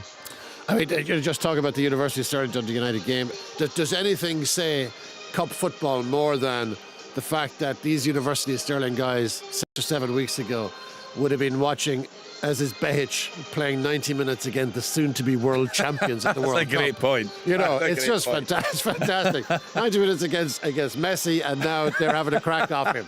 So he scored a terrific goal. Showed his quality. He showed his quality. It's a terrific goal. Obviously, they deserve to be ahead, but I'd say University of Stirling manager, their fans will be delighted with what they're seeing from their team. It's a great story and a great day out for them all. Let's then get to, it's eventually reached half time in Paisley. St Mirren against Dundee. There for us, Amy Canavan. Yeah, good afternoon, Kenny. I know we've had some trouble, but Rory's been pretty much spot on. He's been across it. There's been very little of note in this first half. As I brought to you, I think probably in my last update, that injury to Tyler French has really cast a shadow over this affair, hence why we've only just really hit half-time. It certainly was a lengthy stoppage. Cammy Kerr as well went off, and that's really affected Dundee because it's just so influential down the far right-hand side. But Max Anderson came on, so too did Lyle Cameron, and Max Anderson has looked lively since coming on, and he's been trying to break through the lines with passes and runs, getting the better of Ryan Strain, who's been probably the most likely to score from St Mirren, a few free kicks, but there's not been a real clear-cut opportunity for either side. There was a corner kick that was close in, there was a few headers coming around Jordan McGee and Ryan Sweeney as well, so Dundee tried to get a knock on it but nothing too testing for either goalkeeper really. So it remains 0-0 in Paisley, and it's probably not a bad thing that I'm the one who's had the poor connection today. Thank you very much indeed to Amy Canavan. We got a half-time round-up from Craig Easton. One apiece, Alloa against Falkirk. Let's now get to Hamilton. Hamilton Accies against Ross County. Kenny Crawford. Yeah, 0-0 between the team bottom of the Championship against the team bottom of the Premiership. Aki showing the confidence that they've built up over the last couple of weeks from 2 wins in different competitions, and they're hanging on here despite Ross County edging it in terms of chances. Aurora Edwards has had a shot saved, as has Jordi Hawula. Jan Danda created both of those. He's been the standout player for County. As for Accies, they're showing a threat as well. Lewis Smith has been good in the middle of the park going forward, and Jean-Pierre Tihi, the Frenchman, 20-year-old on loan from Fulham, has given Jack Baldwin and Keith Watson a bit of trouble at the back as well. But still 0-0 here. Interesting to see after the break if we see Jordan White introduce. Malky Mackay saying before the game that he is not going to St Johnstone, despite rumours of that. He said there was a conversation about a bid, but Jordan White is going nowhere, and we'll see if he changes things if he comes on after the break. But 0-0 here between Accies and County. Yeah, thanks to Ken. I just see speculation talking about a 3-figure bid for Jordan White. He's a decent striker, isn't he? Yeah, he's a decent striker, and you know what you're going to get from him. Yeah. You can see where Ross County's troubles have come from. At the top of the show, Kenny, reported that interest with saying Ross County's top scorer with 4. Yeah. We're halfway through January, so I mean that doesn't make for great reading for Ross County, and they need to start up now. I think they've scored 15 goals all season in the league, which is nowhere near enough to survive in the league. However, Jordan White made a bit of a name for himself in terms of scoring against, I think, Celtic and Rangers throughout the last couple of seasons, and you know what you're going to get from him, and managers hang their hat on trust. He goes out now, he's a good professional, he'll take the ball in and he'll score the odd goal, so maybe that's exactly what Callum Davidson's after. Right, let's get to Stuart Kettlewell. Stenhousemuir against Livingston. Your half-time report there, Stuart? Yeah, Kenny, we potentially have a major upset here after the first 45 minutes. Stenhousemuir 1, Livingston 0. Complete dominance from the away side initially in the game. Plenty of crosses, plenty of deliveries into the penalty box, but nothing to show for it. But on 25 minutes, Stenhousemuir managed to get themselves a corner. It was an excellent delivery from the right-hand side that was so well met by Nicky Jamieson. The centre-back came up for the corner and put it high into the Livingston net. Like I say, plenty of deliveries from Livingston, but only one real half chance from that. And it fell to Bruce Anderson. Cross from the right-hand side for Nicky Devlin. He rose above the centre-backs for once and a half, but his effort was straight into the arms of Jay Cantley and the Stenhousemuir goal. In 39 minutes, the home side almost doubled their lead. Some decent play down the right-hand side. And it was Tam Moore that delivered across the 6-yard box, but really well defended by Jack Fitzwater. He just took it off the toes of Matty Yates, who looked as if he was going to tap the ball into the back of the net. Other than that, one serious chance for Livingston on a stroke at half-time, Kenny. It was from a corner. Jack Fitzwater met a Stephen Kelly delivery, but put it inches over the top of the bar when he probably should have hit the target. The home side acquitting themselves very well, defending their penalty box really well, and they take that lead into the second half. Stenhousemuir 1, Livingston 0. Good stuff, Stuart. Yeah, there could be a shock in the cards there. Let's then get to Firhill. Partick Thistle against Dunfermline. There for us, Derek Ferguson. Yeah, Kenny, I'm enjoying this one. Cracking cup tie at the moment. It's Partick Thistle 0, Dunfermline 1 as we get underway into the second half. The visitors, Kenny, they've started the better. Really confident, pushing forward. The efforts from Mockery and McDonald early on. Thistle, they had to dig in, and they produced a couple of moments themselves midway through with Fitzpatrick and Tiffany bringing out a good save from Mehmet in goal. Dumbarton, they were denied. What a chance it was, the opener in 36 minutes, but Jamie Steddon in goal, pulling off an absolute brilliant save to deny Whiting from 7 yards out with the strike. But the Pars did take the lead 3 minutes from the break. It was Breen impeded in the box. I'm not sure who by, but it was Kyle Benedictus stepping up to strike home with confidence from the spot. So as we get into the second half, Kenny, it's advantage Dunfermline. Partick Thistle 0, Dunfermline 1. Thanks, Derek. So finish earlier. Celtic 5, Morton 0, Alloa 1, Falkirk 1, Arbroath 0, Motherwell 1, Dundee United 1, University of Stirling 0, Hamilton Accies 0, Ross County 0, Kilmarnock 0, Dumbarton 0, Partick Thistle 0, Dunfermline 1, St Mirren 0, Dundee 0, Stenhousemuir 1, Livingston 0, 5:30 St Johnstone against Rangers. Full commentary to come from that one. In League 1, one game today, Peterhead 0, Clyde 0 in League 2, and in 1, Bonnyrigg Rose 0, East Fife 0, Stranraer 2, and in the English Premier League it finished Liverpool 0, Chelsea 0. Latest scores: Bournemouth 1, Nottingham Forest 0, Leicester City 1, Brighton 1, Southampton 0, Aston Villa 0, and West Ham 2, Everton 0. The Scottish Cup. Chance! And it's a goal! What a goal! All the action from all the biggest games. Oh, it's the second goal! This is Open All Mics from Sports Sound. From BBC Radio Scotland. Welcome back to Open All Mics. The 4th round of the Scottish Cup well and truly underway here this afternoon. Let's then get straight to Brian McLaughlin. He is at Arbroath at Gayfield. A few of us talked about potentially a shock there on the cards. Motherwell doing very well in the first half. Brian, how's the second half started? Yeah, Motherwell have actually started really brightly in the second half again. I'm really impressed with the striker Michael Mandron. His movement up front is really posing a threat to the Arbroath defence. But this is a game that Arbroath are still very much in. Let me tell you, there's a huge crowd in here, around 3,500. The major bulk of those, of course, supporting Arbroath. And you just get a feeling, Kenny, that just one slip at the back, and who knows, Arbroath could certainly be back in this game, and who knows what could happen after that. But at the moment, Motherwell in control, and they lead by 1-0. Willie Miller is at Tannadice for us this afternoon. Before we talk about the game there, Will, we had your half-time report. What are you thinking about this huge game for Aberdeen and Jim Goodwin on Monday night? Well, it's a huge game, you know, and I think you've got to treat it like just another cup tie.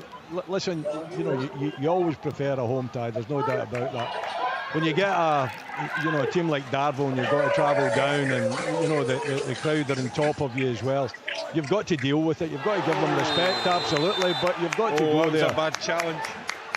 Bad challenge here, right in front, just a few yards in front of me there, and there's a yellow card for Callum Slattery. He took out his opposite number, Michael McKenna, just a few yards away. I could hear the crunch going in. Yellow card issued by Willie Collum. Yeah, Kenny, they've got enough players. They've got enough players going forward, to take care of this tie. But you know, the pressure is on. The results recently have been particularly bad, and the game at Tynecastle against Hearts, just a capitulation by the Aberdeen side. So the pressure is on the manager, the pressure is on the team to produce, but they've got enough quality there, and I reckon that they will do it on the night. Willie, can I just ask you, look at the three managers in the Premier League who are currently under quite substantial pressure in Hamill, Lee Johnson, and obviously Jim Goodwin. I think it would be recognised that Motherwell have got a pretty tricky away tie up Arbroath in the Edinburgh derby as well. You know, I think a victory for those two sides would potentially waylay the constant criticism and questions and pressure. Do you think, given the nature of the amount of distance between them in the pyramid scheme, Aberdeen need to not only get through but put on a performance? Yeah, I mean, I think getting through is the most important thing, Rory. You know, these can be tricky ties. It depends on the weather too, and how the players, you know, handle the situation. It'll be a little bit alien to them playing in the kind of atmosphere that they're going to be playing in. So it's a performance, yes. I don't really think they're going to be judged on having a great performance against Darvel, like all the problems will disappear.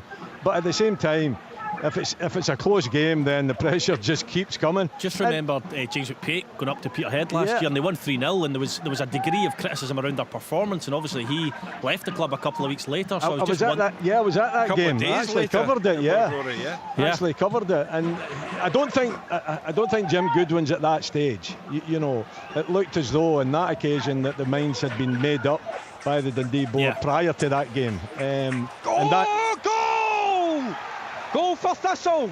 Fitzpatrick straight down the middle, just as a little dip of the shoulder on his right foot. Great strike past the keeper, on off the post into the back of the net. Thistle 1, Dunfermline 1. Yeah, they needed that one. And just speaking of cup shocks, Brian, I think you were actually up when Hearts were at Brora, weren't you? And there was a lot of pressure around Robbie Neilson, even though they were top of the league at that point. They were top of the league, yeah, and they were taking on a Brora side who they hadn't. Well, here's a chance for Motherwell for a second. What a good save again by Cam McGill. Yeah, Brora hadn't played, I think it was for 8 weeks. Obviously Hearts went up there. There were a few players out because some players were away on international duty. They went up, they lost the game 2-1 then, and they also lost the following week against Queen of the South at home. So yeah, that was piling the pressure on Robbie Neilson, but they eventually came through, and I think they won the league by 10, 12 points or something. But yeah, a lot of pressure on Robbie then, but they've stuck by him, and you could see what's happened now. There's Hearts, third place last season in the Premiership, third place at the moment as well, a European place.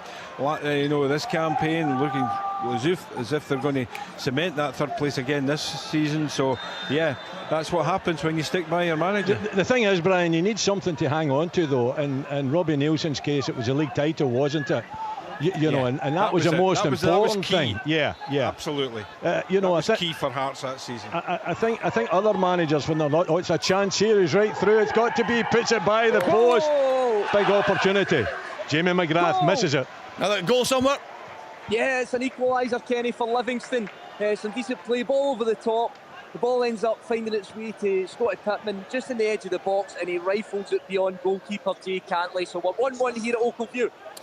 Yeah, very good response. We saw Davy Martindale walking off at half-time. Rory looking very concerned. They needed that one. Yeah, they did, and they'd played well enough to not be behind in the game, so that'll be a big relief for David Martindale. But going back to the chance for Dundee United, he's got to score. But what about the ball through, Willie? Wonderful pass. It was, yeah, and it just splits the defence, who have defended particularly well. That's the first time they've really been open, caught open like that. And when Jim McGrath gets in there, you think he's got plenty of time as well, Rory. He can pick his spot, but he just drifts it wide to the far post as he's trying to pick that spot. Well, in terms of Jim Goodwin, where do you think we're at here? I mean, if we expect them to win them Monday night, is he a couple of bad results in the league away from under serious pressure? Where do you see it? Well, I think the run of results that he's had, Kenny, he's under pressure at this moment in time. It's a little bit like Lee Johnson as well. There's expectations, from the Aberdeen and Hibs fans, and if they're not met, then the board inevitably make that decision. But I think there is still goodwill there for Jim Goodwin, but he can't afford any more performances. You get beat with a team that you're kind of going head to head for the third spot. You get beat 5-0 with them. You've got to expect pressure. Yeah. So he needs results, he needs performances, he needs probably a cup run, to keep the fans on side as well. A huge miss at Rugby Park, Kenny. Sorry to interrupt. A massive miss, but he's actually just been flagged for offside. It was actually Dumbarton who broke forward. A ball was flashed across the box. Zach Hemmings goes down to save it and fumbles it to the back post, and it's an open goal. And he's literally there's no one there, and Greg Wild steps in and he hits it over the bar. And luckily for him, he was flagged for being offside because it was a terrible miss. But Dumbarton are definitely grown back into this game, but it's still 0-0. I wasn't doing the crowd justice here at Gayfield. We've just had the official attendance through 4,145, and they're being really entertained. A terrific cup tie here at Gayfield, but over 4,000 in here. Terrific atmosphere. Big goal in League One at the bottom of the table. Peterhead 1, Clyde 0. The goal scored there by Kieran Shanks on 51 minutes. Let's then get to Chris Doolan. There was a chance here. Chris, what sort of response have you seen from Kilmarnock in the second half? Kenny, it's Dumbarton who are actually coming back into it. They've just broke away again on a counter-attack. Another cut inside from Ryan Wallace, and he gets his shot away. But you get the sense that they're frustrating Kilmarnock now, that the crowd are starting to get up off their seats and get on the Kilmarnock players' backs for passing sideways and backwards. They want to see Kilmarnock go and attack now, and it's actually Dumbarton who are starting to grow into it. So Kilmarnock have to now move the ball quicker. I think they have to drop in and play out for the back instead of playing longer balls up the pitch, because right now they're playing into Dumbarton's hands. Looks like another free kick for Livingston in a similar position. I think the boys lucky not to get away with that, or to get away with that without a booking there, Stuart. But I think Andy Shinney's been kicked off, and it looks like Stephen Kelly's going to take this one. Yeah, I think so. After that effort in the first half, Rory, I would imagine it'll be Stephen Kelly that'll step up for this one. But just starting to see Stenhousemuir just dropping deeper and deeper with that goal. Oh, what a goal! What a goal! Rory, we were both wrong. It looks like it was Stephen Bradley that steps up. Left foot, goes across the goalkeeper, high into the net. What a finish that is. Livingston have taken the lead. A couple of swift goals from them. Stenhousemuir 1, Livingston 2. Yeah, what a finish. I expected Stephen Kelly. I watched him whip one right in the postage stamp for Scotland under-21s against Denmark not so long ago. But I fully expected him to get this bite at the cherry. But what a finish that is with the left foot. Wonderful strike. Yeah, fantastic. A great fight back from Livingston there. Let's then get to Hamilton Accies against Ross County. What's happening, Kenny Crawford?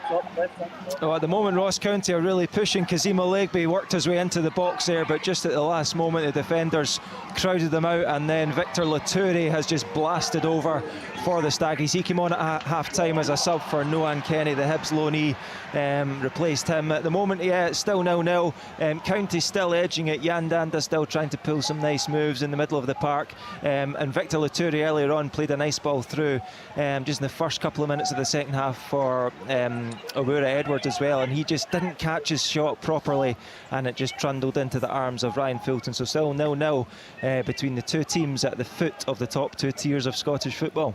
Tommy Goss has doubled Annan's advantage in League 2. Annan Athletic 2, Bonnyrigg Rose 0. Stephen Bradley with that great goal for Livingston. He has Davy Martindale's side in front after being behind to Stenhousemuir. Let's then get back to you, Brian, at Gayfield. What have we seen from the home side in the second half?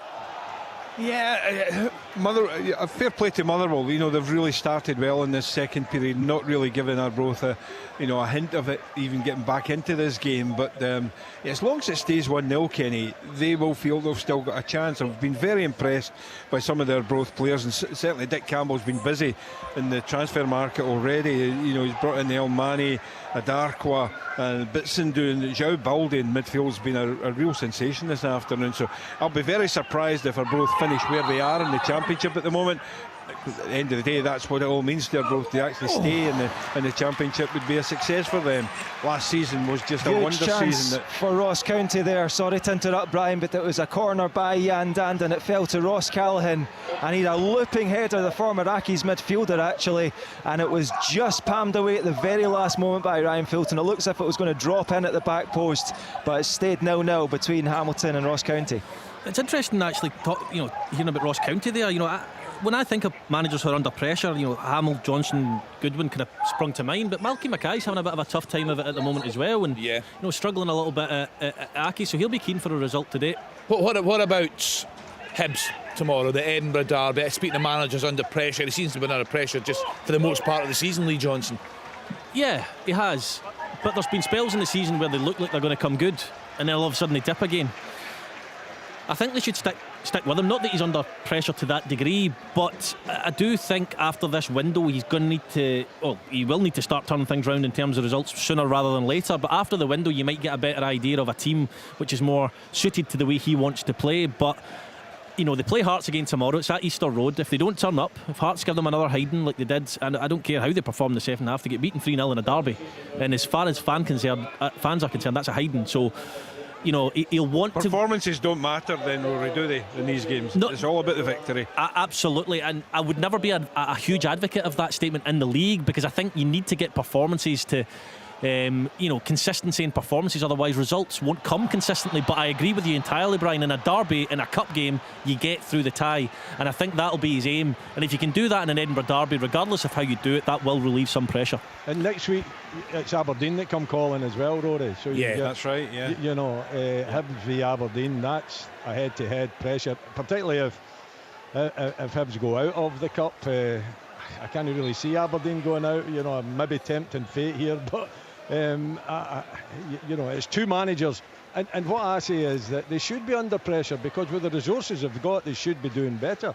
Both of them should be doing better. Tell you what, Wally, Darvel, they're going to a place, it's a lovely surface, good facilities as well, so there'll not be any excuses in that department with the surface. Brian, you were at the press conference at Easter Road yesterday. The manager spoke, and also Ryan Porteous spoke. What was the mood in that press conference? It was strange, Kenny, because I actually think that is this a yellow card? Yes, it is. It's a yellow card for number 25, Joe Baldi, for a challenge on Crankshaw, I think it is. It's gone down, but really strange atmosphere. Lee Johnson, I have to say, looks very, very relaxed about the situation. going on at Hibernian. We know that there's a lot going on behind the scenes here in terms of a restructuring of the football department. They're going to be bringing in a director of football. There's a lot of changes in personnel in terms of players out at the moment. Ryan Porteous will be on his way.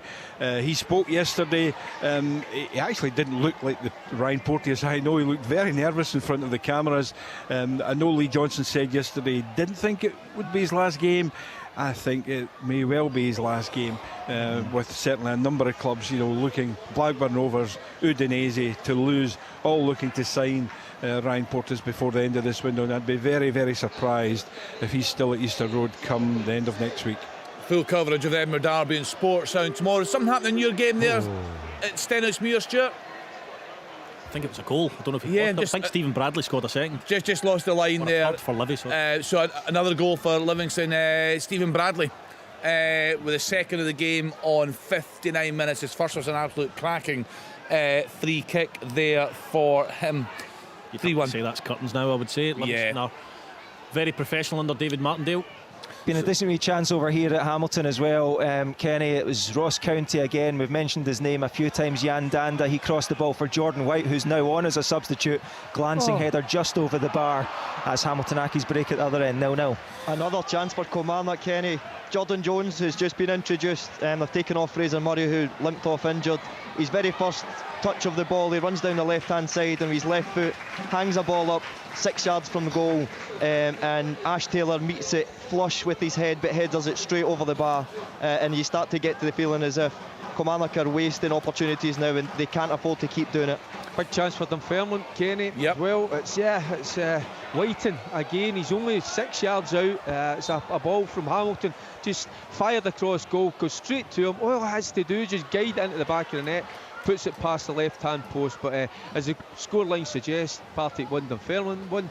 Nothing between the sides. Real good cup tie, this one. This could go either way. And it could go the dreaded, but it's not dreaded. This could go to extra time. We love it. All the games played to a finish this afternoon, extra time and penalties. No doubt at least one will go to that. You're watching another tight game. We've got problems with the line in Paisley. Rory, just watching them, we're seeing the manager Stephen Robinson in the touchline there. Yeah, and I think St Mirren, I said in the first half, if any team edged it, it was probably Dundee. Obviously not able to watch it in its entirety or consistently, but in the second half St Mirren looked like they've kind of grown into the game a little bit more. I think the two substitutions will have knocked the rhythm of Dundee, but again, I could see this one going to extra time. I don't think either side will take too many risks in terms of losing the game. So it'll be interesting to see how it plays out, but it doesn't look like a game for the purists, I must say. There's not been a lot of chances or good quality football, I must say, that I've seen. Scott Mercer has pulled the goal back for the bench now, Kenny. He's found one, Stranraer too. Yeah, Brian? Yeah, Bobby Lynn's come on, 37 years of age. I'm sure he's played, I don't know how many Scottish Cup ties Bobby Lynn's played. He's played junior level. He's obviously been here a while as well. So Dick Campbell's brought him on. He's on the ball just now, about 25 yards from goal. But yeah, Dick Campbell asking Bobby Lynn to try somehow to get Arbroath back into this cup tie. Celtic 5, Morton 0 was a lunchtime kick-off. Alloa 1, Falkirk 1, Arbroath 0, Motherwell 1, Dundee United 1, University of Stirling 0, Hamilton Accies 0, Ross County 0, Kilmarnock 0, Dumbarton 0, Partick Thistle 1, Dunfermline 1, St Mirren 0, Dundee 0, and now Stenhousemuir 1, Livingston 3, St Johnstone against Rangers. Full commentary to come. That's a 5:30 start at McDermott Park in League 1. Peterhead 1, Clyde 0 in League 2. Stranraer now 3-1 up. These five had pulled a goal back, but Stranraer now back with a 2-goal advantage. Annan also with a 2-goal advantage. Annan 2, Bonnyrigg Rose 0. Tommy Goss with a second there for the home side. And in the English Premier League, it finished earlier on. Liverpool 0, Chelsea 0, Bournemouth 1, Nottingham Forest 0, Leicester City 2, Brighton 1, Leicester coming from behind. Southampton 0, Aston Villa 0, West Ham 2, Everton 0, and the tea time kick-off, Crystal Palace against Newcastle United. What a season Newcastle United are having. A fair chance to finish in the top 4 and get Champions League football. Let's then get back to Derek Ferguson. You've got a good game there. It's a cracking game, Kenny. Just a little bit disappointed. Scott Tiffany just been took off for Thistle. They brought Dowds on, so going with a little bit more pace and power. I don't know whether Tiffany, obviously it must be his fitness must be an issue, but so evenly balanced. But both teams having chances. This is a confident, as we've spoken about before, Kenny, a confident Dunfermline side, quite rightly so, sitting top of their League One. But in this cup tie, they've been brilliant. You know, and Whiting, you know, he's missed a couple of chances from 6 yards out. They should or could have been, you know, 2 or 3 ahead, but that's not the case. And Thistle have certainly started a lot better in the second half, a little bit more tenacity about them, getting the ball forward. So this, as I say, this could go the full way. It could go extra time, penalties, who knows. But the other thing I've been struggling a little bit with an ex-Thistle player that Tom English compared himself to. You know, Alan Hansen is still struggling to can't get that out of my head. Magnificent strike, absolutely wonderful. Overhead kick there down the left-hand side. The ball comes in. It's Jamie McGrath he's got his back to the goal. The ball bounces up. The scissor kick is on, and he delivers just a magnificent effort right into the back of the net to give Dundee United that second goal, and surely cruising it now. Yeah, I have to say I missed that actually while I was looking at the game above it, because St Mirren had the ball in the back of the net through Alex Grieve, but the flag went up straight away, so it's ruled out for offside. So, but I think that's Dundee United. Home's through safe and sound now. Yeah, it is. They've dominated completely the second half. Stirling have just fallen back and have just been defending and no threat in the other half. So, yeah, that second goal I think ties it up. Yeah, Derek, you're talking about Tom English. He disappeared from the studio about 10 minutes ago. My guess is he's warming up outside. I've seen him. I think he's waiting to phone the family and say, don't release any videos of me playing football if anyone asks for it. What a claim. He needs to go into a darkened room, doesn't he, and have a lie down. The worrying thing, though, is his prediction so far. He said there would be no cup shocks this afternoon. Now, there are still a few on the cards, given we could go to extra time and to penalties. But Willie telling us that Jamie McGrath, the second goal, Dundee United wrapping things up against University of Stirling. But they put up a very good performance, haven't they, Rory? Yeah, they have indeed. They've been very good. Just out of interest, does a Dunfermline victory or a Dundee victory count as a shock? Would that rule out Tom's prediction, or not having that as a shock? No, I don't think so. No? Could you? Right. Well, I don't know. Difference in the leagues, but fair enough. I just wanted to confirm that. No, University of Stirling done very, very well, especially in the first half.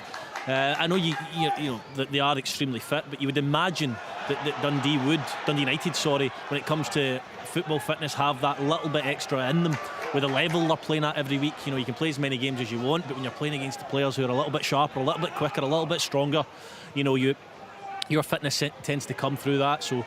But no, they've been magnificent. Like I said, in the first half they could have taken the league. Willie described the lead. Willie described their chance very, very well. It was a good save by Birighitti. So no, they'll be delighted. They've put on a good show today.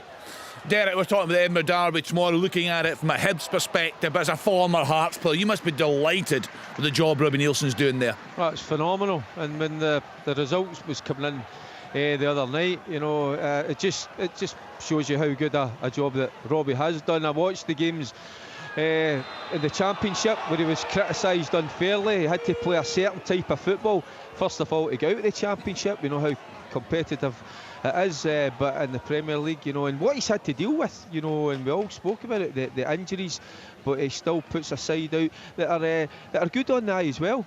Kenny, you're a good watch as well, but most importantly for the punters, the fans, the Hearts fans, they're producing winning football, and that's what it's all about. And I thought that was a real statement the other night, you know, beating Aberdeen 5-0, and you were just talking about it. That's why there is pressure in Jim Goodwin, because I mean, Aberdeen shouldn't be going to a place. They should be competitive, but they shouldn't be coming away beating 5-0. But no, fantastic job, brilliant job that Robbie's done there. What a servant he's been, Derek. Just generally speaking for Hearts as a manager, because you go back even further, Derek. Right? See, when I was in the Championship with Falkirk, the year that Rangers, Hibs, and Hearts were in the league, Hearts were absolutely amazing. Like they had Osman Sow up front. They played the 4-3-3. They had the two sitters in Gomez and Prince Bouben, and they were exceptional, and they blew the league away that year. So you know, you can go back even further and give credit to Robbie Nielsen, how good a job he's done there. Rory, the thing I like about Robbie is people might not like it, it's the way he is in the touchline. Oh, he winds a lot of people up, doesn't he? Yeah, but do you know something? I mean, I think of the players look across to the sidelines and they see how passionate he is, how involved he is. You know, I think that rubs off on the players, so I don't mind it one bit. He's not in the touchline touchline tomorrow. Remember, Derek, he's suspended tomorrow. Yeah, but I enjoy that. I enjoy seeing the managers and coaching staff. I like to see them passionate. I like to see them involved in the game. But you know, obviously he's paid the ultimate price. He's not going to be on the touchline, but that's Robbie. Willie, what were you like as a manager on the touchline? Were you very animated? No, not really. No, to be perfectly honest, I think people thought that I would have been, but I wasn't. I was pretty calm. You know, but in saying that, I had Roy Aitken jump, knock him down, and Drew Jarvie fighting with everybody, you know, in the opposition dugout. So I was the one that had to keep these two calm. Breaking news, guys. Alan Hansen has just walked into the studio. He's taking his seat. Here he is. Willie Miller, get out of my way. I'll do this. No. It's been a long time since I've bumped into him, I'll tell you. Good line. All right. Potential story developing down at Rugby Park, Chris Doolan. Yeah, I mean, Kilmarnock are still pressing for that opener, but they just can't find that final pass, that final touch in the box, and that's down to Dumbarton right now, and some poor finishing on Kilmarnock's part. But right now Dumbarton are well in this game. They've broke away 2 or 3 times. They've just not had the numbers going forward to cause Kilmarnock any real issues, but they do still look quite dangerous on the break. But the longer it goes, like I said before, I can sense a lot of frustration around the ground, and you know that goes down onto players as well, and they've started doing things that they don't normally do, they weren't doing in the first half. So I think the big thing for Kilmarnock is that they settle down, they relax, they keep the ball moving, and they move it quickly. But right now Dumbarton are keeping their shape very, very well, and they're very much in this game. They just had a fantastic save just 30 seconds ago. Again, Daniel Armstrong cutting in for that left hand side off a quick corner, and he whipped a shot which was flying in the bottom corner, and it was tipped round the post by Brett Long. But just another bit of intent from Kilmarnock. But right now, some resolute defending from Dumbarton, and it's still 0-0. And fantastic. Just seen a picture actually here. What, 200 or 300 away fans down there today, Chris? Yep. They're all stuffed up in the back of the stand, keeping warm. But I think they'll be happy. I think it's probably panning out the way they were expecting it to pan out. They're expecting to see their team defend for large parts, but hopefully hit Kilmarnock on the counter-attack. And right now, the Dumbarton team are shooting in towards their own fans, and they'll be hoping to soak the ball into the back of the net for them. Do you think, Chris, the longer it goes, you know, having played full-time and part-time myself, I know the difference in training every single day as opposed to a Tuesday and a Thursday. Do you think if it does go to extra time, Derek McInnes's side will really put Dumbarton on the ropes as they start to tire, or are Dumbarton looking fit and fresh? Yeah, I mean, I think even within the next 5-10 minutes, Rory, I think you'll start to see Kilmarnock pile the pressure on in terms of fitness. I don't think they'll want to wait till extra time before they really step things up a gear, because then anything could happen. But I do think Dumbarton are starting to tire, but they've been absolutely fantastic in terms of keeping their shape. They've worked side to side, they've shut off a lot of forward passes, which have meant Kilmarnock's had to lift the ball into the box all the time, and guys like Gregor Buchanan have dealt with everything that's came in. So right now that they're defending very well, but it's tiring. You know, it's very tiring when you're the defending team. You know what it's like if you're playing the Old Firm or any of those big clubs and you're defending for large parts of the game. It's a lot more tiring than if you've got the ball. But the longer this game goes, Kilmarnock should start to up the tempo a wee bit. So goalless at Rugby Park, also still goalless in Paisley. Amy Canavan? Still goalless. You're spot on, Kenny. Here plays just about 66 minutes here, and it remains St Mirren 0, Dundee 0. Both managers have changed the pack up top. I've heard Rory say that there's just not an awful lot defensively created. Rather, for either side, nothing's really sort of going for it. It's just been rather lacklustre at both ends, in a very middle of the road affair. Dundee have taken a flurry of changes as well. But while I was away on my TV to see St Mirren did have the ball in the back of the net, substitute Alex Reid, the offside flag was up. It did slightly look like he was up as you look at the reaction as well, but of course no VAR in action with the fight being a Premiership ground. But yes, plenty of changes from half time into the second half, but still no one quite giving away in favour against St Mirren 0, Dundee 0. Apologies for the quality of the line there.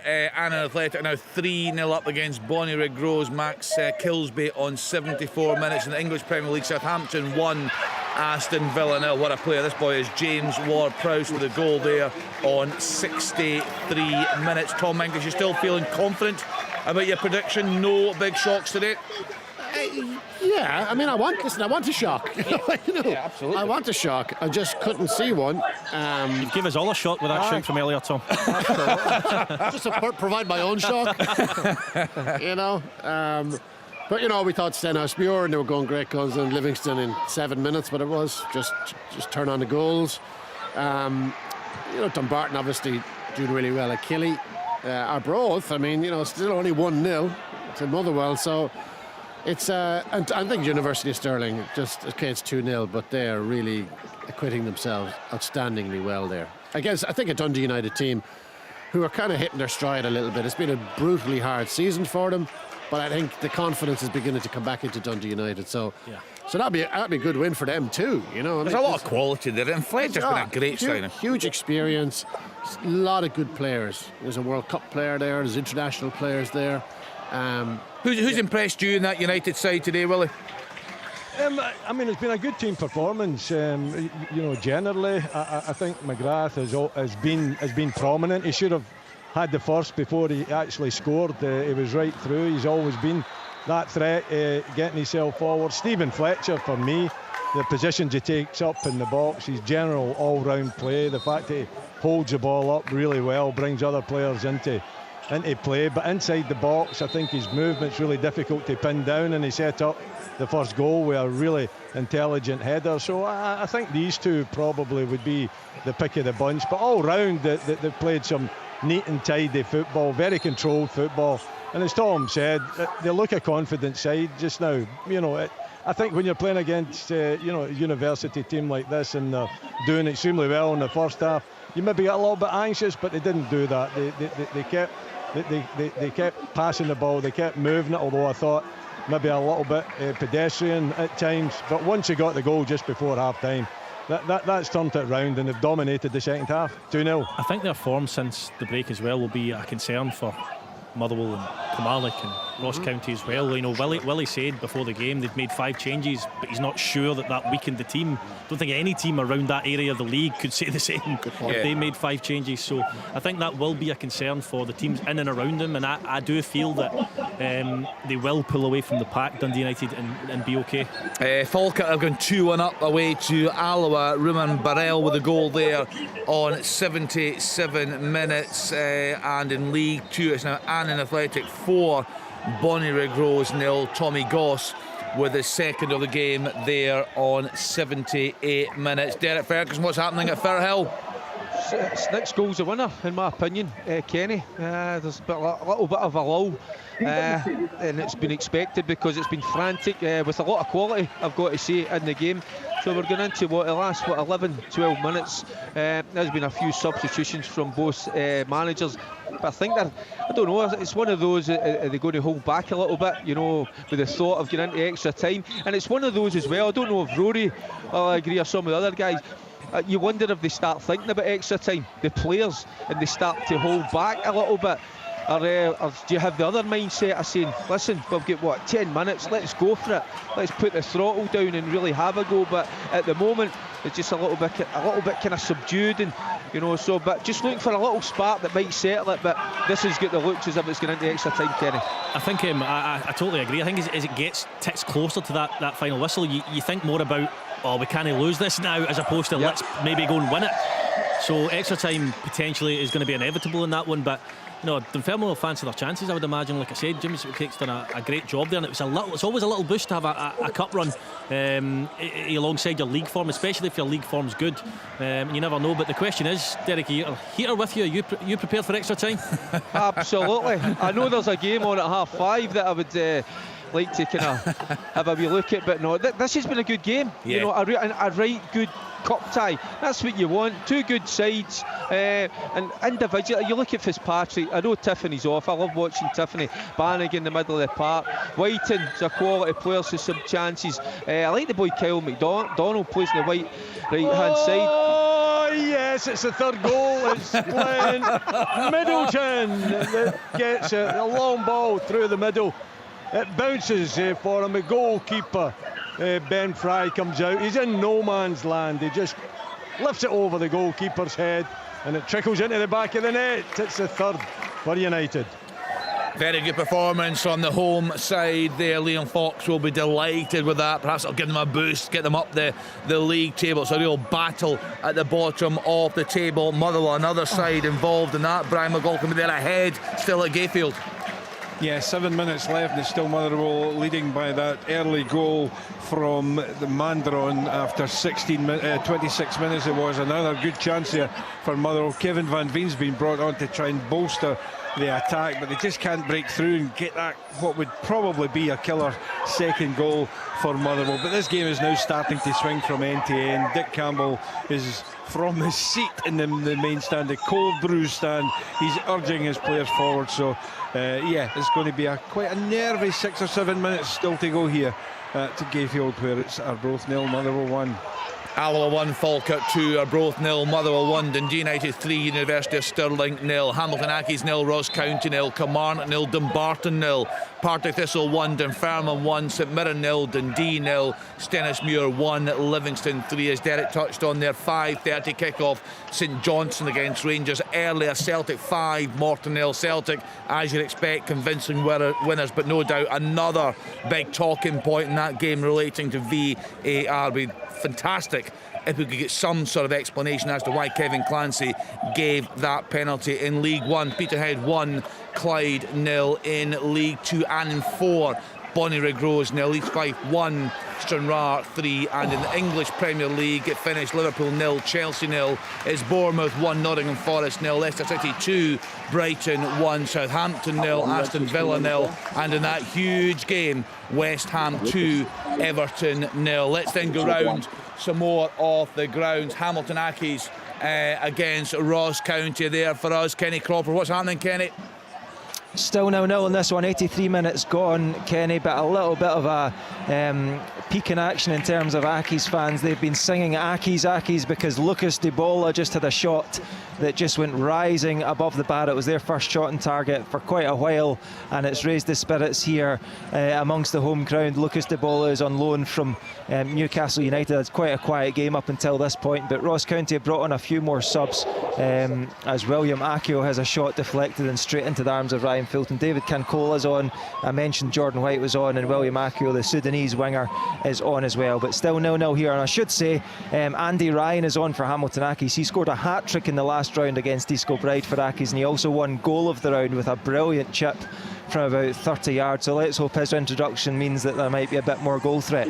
So 8 games this afternoon, kicking off at 3 o'clock. As things stand, with what, 8 or 9 minutes to go, 1, 2, 3, 4 looking like going to extra time and potentially penalties. It was tight in the game between Alloa and Falkirk. Two sides very closely matched. Craig Easton, but Falkirk have gone in front there.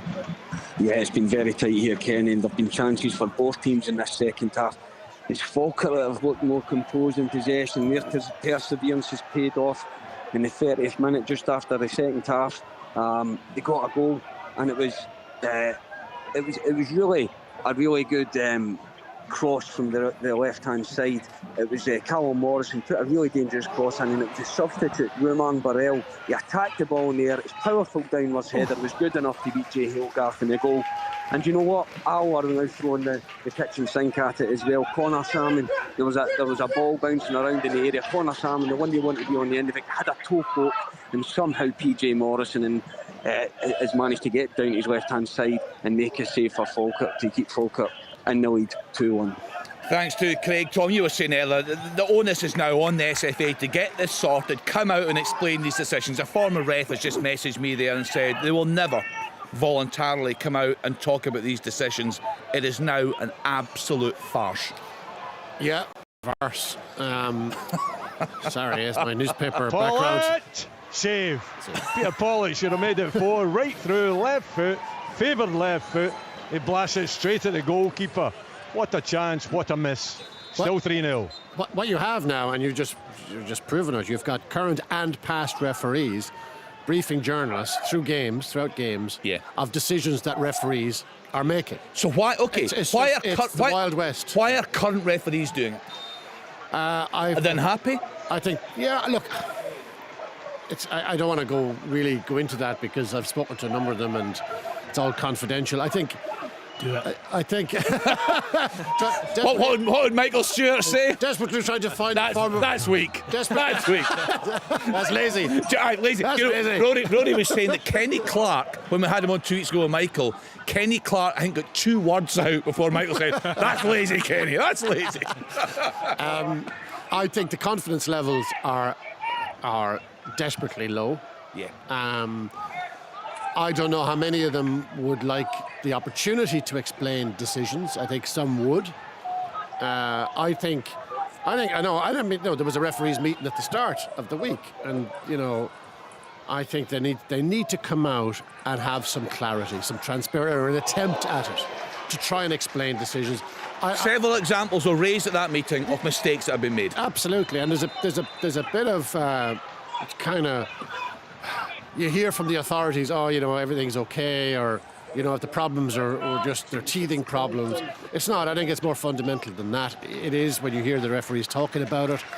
I think the SFA need to get a hold of this situation, because when you have referees criticising referees off the record about decisions that they got wrong, then you've got a form of kind of anarchy, really. Well, no VAR this afternoon, thank goodness. Let's get back to a game that could very well go to extra time. Rugby Park, Chris Doolan must be nearing the 90 minutes. This is a proper Scottish Cup tie now, Kenny. It's end to end. Dumbarton just had a chance at one end. Kilmarnock have broke up the other end. Kyle Vassell, who was introduced at half time in place of Kyle Lafferty, has a sharp turn inside the box, drills a shot which is blocked from 2 yards out. There's a scramble 6-7 yards from goal, and right now it's just all Kilmarnock for the last couple of minutes. They've just cut it into the box, turn, go! Oh, it's off the post. Oh, it was cut across the box. It was a fantastic touch, a sharp turn. I can't actually see who it was turned and got his shot away. There's about 10 bodies in there. It hits the post, comes back out, and somehow Dumbarton managed to clear the ball.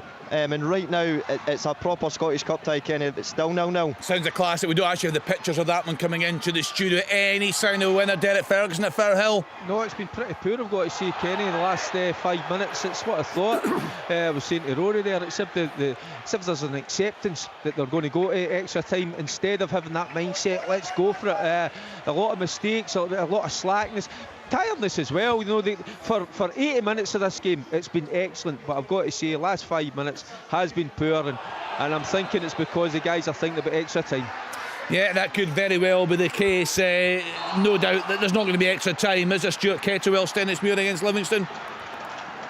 No way back. No, he's not there. Problems with the line there. Livingston were behind. We saw Davy Martindale very concerned at half-time there, but they fought back. It was a fantastic second goal, a fantastic free kick from Bradley. He got the third goal there. Pittman got a goal to get them back in level terms after Nicky Jameson Stennismuir ahead. Yes, Willie? Yeah, the assistant takes so long to put his flag up. I think he thinks that we've got VAR here, that he's got to keep his flag down. Peter Pollitt, a good 2 yards offside. Get the flag up quicker. Right through again, though, Peter Pollitt, making an impact since coming on as a substitute, and also treated us with one of his famous dives a little bit early on. Yes, he's pretty good at that. Some big games in England today. Southampton 0, Aston Villa 1.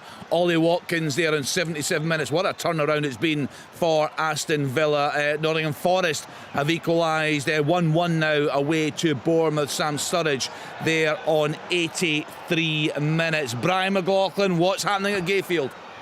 Well, we're deep into stoppage time. I'm actually trying to find out how long we're going to have here in stoppage time. It's a corner to Arbroath. The proverbial kitchen sink is now being thrown at the Motherwell rear guard. So far, Motherwell have really stood firm throughout, but Arbroath, they're really pushing the buttons. Every button that's being pushed is towards the Motherwell defence. The corner is going to be coming in. It's coming in. It's a low ball. It's coming in. Oh, was there a handball? Claimed for a handball. Willie Collum says no. Both still have it. It's just outside the Motherwell box, and it looks as if it's going to be cleared away by the Motherwell defence, and it is. And we're now 2.5 minutes into stoppage time here, and it looks as if Motherwell are going to hold on. They lead Arbroath by 1-0. That could be a huge result for Stevie Hamill. Motherwell really struggling in the league. A full-time score coming in from League 2, Annan Athletic 4, Bonnyrigg Rose 0. Let's try the line again in Paisley. Amy Canavan is there for us. Still very tight there, Amy. still very tight, Kenny. Yeah, we have about 8 minutes left of normal time, of course, because of Tyler French's injury in the first half, which has just been a little bit delayed. But neither side are looking the more gutsy. I think both have certainly increased the intensity in the second half. Lyle Cameron coming close on the turn, forcing a save out of Trevor Carson, and of course Alex Grieve scoring from an offside position and flag going up from his close range header. But as it stands right now, Dundee are again on the attack, but there is nothing. The offside flag just went up anyway. It was a decent little ball slotted into the back post, but the offside flag is up. It remains with about just over 7.5 minutes to go here in Glasgow. St Mirren 0, Dundee 0. I was surprised. I seen Greg Kiltie come on around the hour mark. I was at the game on Wednesday and thought he was excellent when he came off the bench. Don't get me wrong, the game was done, but I thought he made a real impact for St Mirren. Second goal for Motherwell. Kevin Van Veen, it is, I think, who's scored the goal that will certainly seal Motherwell's place in the 5th round of the Scottish Cup. The ball coming in from the left-hand side. The striker off the bench this afternoon, just 6 yards out, and knocks the ball into the back of the net. It's now Arbroath 0, Motherwell 2. Huge celebrations in the studio from the man that said there'd be no shock at Gayfield this afternoon. You've been proven correct. No, not in the slightest celebrations. Arbroath have made a real fight of that. But you did say earlier, Tom, you didn't see, because a lot of us, I was stood doing a trail for off the ball, and the guys asked me, we went round the table, and I said, look, if I'm picking one, I'm picking that game, because it's been a dreadful time for Stevie Hammond. Full time here, Kenny, full time here, Dundee United 3, University of Stirling 0. Thanks, full guys. time here as well, Kenny. It's Arbroath 0, Motherwell 2. The reason I said I didn't see an upset is because Arbroath's form, Motherwell's form has been poor, but Arbroath's form, they're conceding a lot of goals. Yeah. So you got to look at it. Just because you want an upset doesn't mean you're going to get an upset. You got to look at Arbroath's form. It hasn't been good enough. Wow, late goal. Yes, Chris. Dead on 90 minutes, Kenny. Wow. It's a fantastic finish. It's that man, Jordan Jones. He's been superb since he came on. He's offered a lot of power, a lot of pace down that left-hand side. A ball played in by Daniel Armstrong again. It wasn't dealt with. It ends up at the back post, and Jordan Jones steps onto it in the volley on his right-hand side and drills it low into the bottom corner from about 12-14 yards on the angle. But what a fantastic finish. And now this place is erupting. Kilmarnock 1, Dumbarton 0. Yeah, real drama there, Rory. He's a player that... Kenny, full time here at Firhill, Partick Thistle 1, Dunfermline 1, so we will go into extra time. We'll bring you all the news from that. Jordan Jones is a player with so much potential. Perhaps he'll kick on now, Rory. Yeah, I was actually listening to Cammy Bell talking about Jordan Jones, and he gave a really good insight into his personality. He comes across as quite confident and sure of himself, but Cammy was saying when you know him... I heard that. Yeah, I found that really interesting. I was surprised. Aye, and, you know, it's that when you get to know somebody a little bit better, you know, how their mind works and things like that, so that might just be the catalyst to boost his confidence and getting back playing well again. Full-time score line, Alloa. New Douglas Park, it is Hamilton Accies 0, Ross County 0, so we're heading to extra time as well. Thanks, Kenny. Full-time, Alloa 1, Falkirk 2. Luke Donnelly put the home side ahead in 21 minutes. Brad Mackay equalised in the stroke of half-time, and Ruben Burrell with a winner there on 77 minutes. So we've gone to extra time at Firhill. We've also gone to extra time. Two sides, we spoke about this before the game's kicked off. Two sides really struggling in the league. Hamilton Accies, Ross County, they're going to extra time. Just waiting for that full-time whistle at Kilmarnock. Real drama right at the death there. Jordan Jones with a goal. They're a wee bit behind in pace because of a couple of injuries there. St Mirren 0, Dundee 0. Stenhousemuir still playing there. Stuart Kettlewell. Full-time whistles literally just went, Kenny. It's finished here. Stenhousemuir 1, Livingston 3. No, I'm just looking at the Kilmarnock one. It's just so cruel. I wouldn't say cruel, but because Kilmarnock... Have you seen the pictures? No, but it's no. I'm just looking at the stats. So you know, yeah. Dumbarton, you know, they've been under the cosh, obviously. You know, Kilmarnock 16 shots to Dumbarton's 3, but they get to the 91st minute and they're going to extra time and they can see the late possibly winner. Well, it's not been confirmed yet, but it's a sickener for them. They obviously put an awful lot into the game. Yeah, and just I was saying to Chris earlier, the picture came through in our WhatsApp group there. And maybe 200 or 300 fans having a great time. The top of League Two. It's been a good season for them. A big day out today. My goodness, they almost got to extra time there. Full time score. It's a big one at the bottom of League One. Peterhead 1, Clyde 0. Stuart Tellings has just finished. Dennismuir 1, Livingston 3, and a full time score line from League Two. East Fife 1, Stranraer 3. So we are still playing in Paisley, Amy Canavan. St Mirren 0, Dundee 0. St Mirren rather get myself all flustered here. The fact that we actually had a chance. Mark O'Hara on the edge of the block, his shot was blocked. I will manage to get my words out. A few cries, half-hearted cries from St Mirren fans behind the goal and to the side, and a few cries as well that perhaps may have been blocked by a Dundee arm, but the referee Colin Cleveland was on move, and as the guys will tell you, it's the player reaction. There weren't too many tries, but it was certainly a decent chance, given there's probably only been 3 worthy of note in this affair. But we have just over 3 minutes left, and it is still St Mirren 0, Dundee 0, and I am devastated by this one is also heading for extra time.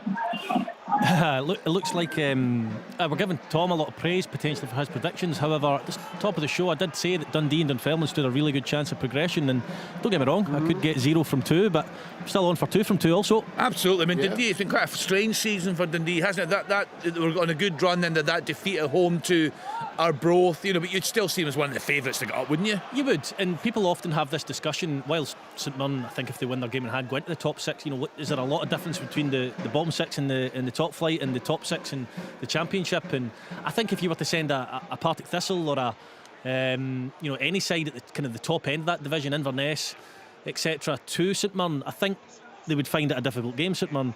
Although it is those individual players at times that can make a slight difference, although they haven't today, who play in the top flight. But really interesting one. Yeah, what is it? 3 possibly going to extra time. We'll be here for some time yet. Obviously, we got the St Johnstone Rangers game coming up as well. And there's still, as you say, there's still a possibility of an upset. Dundee, if they get through against St Mirren, is that?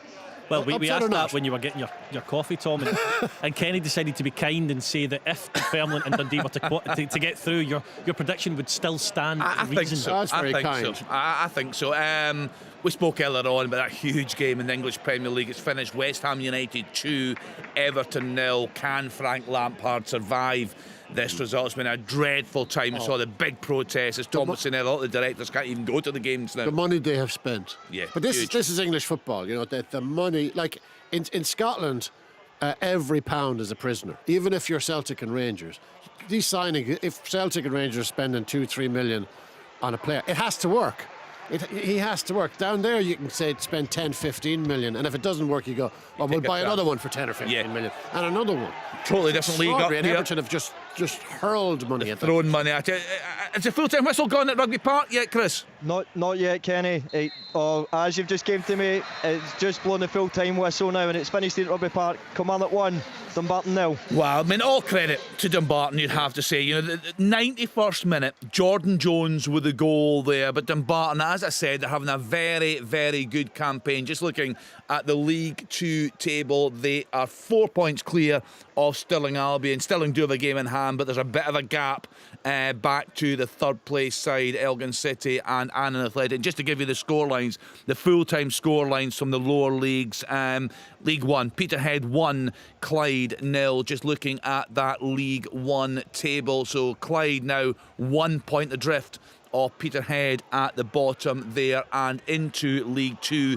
Annan Athletic 4, Bonnyrigg Rose. Now that takes Annan into 4th into the playoff spots. As for Bonnyrigg Rose, they are bottom of the table. Of course, they just got their chance to come into the leagues this season, but they're not adrift, just 3 points away from Albion Rovers. But Albion Rovers have been on a good run of form, and it also finished East Fife 1, Stranraer 3. That's a very good win for Stranraer. The goal level on points with East Fife, just 1 point outside of the playoff spot there. So have you got underway there, Derek Ferguson, extra time at Firhill? We're well underway, Kenny.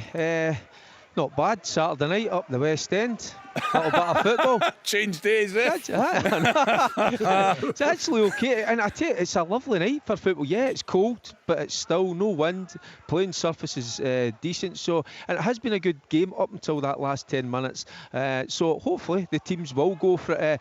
I mean, penalties, as we all know, it is a lottery. But I'd like to see somebody get the winner in extra time. But no, it's been good for 80 minutes. And I'm looking forward to the next 30 minutes here.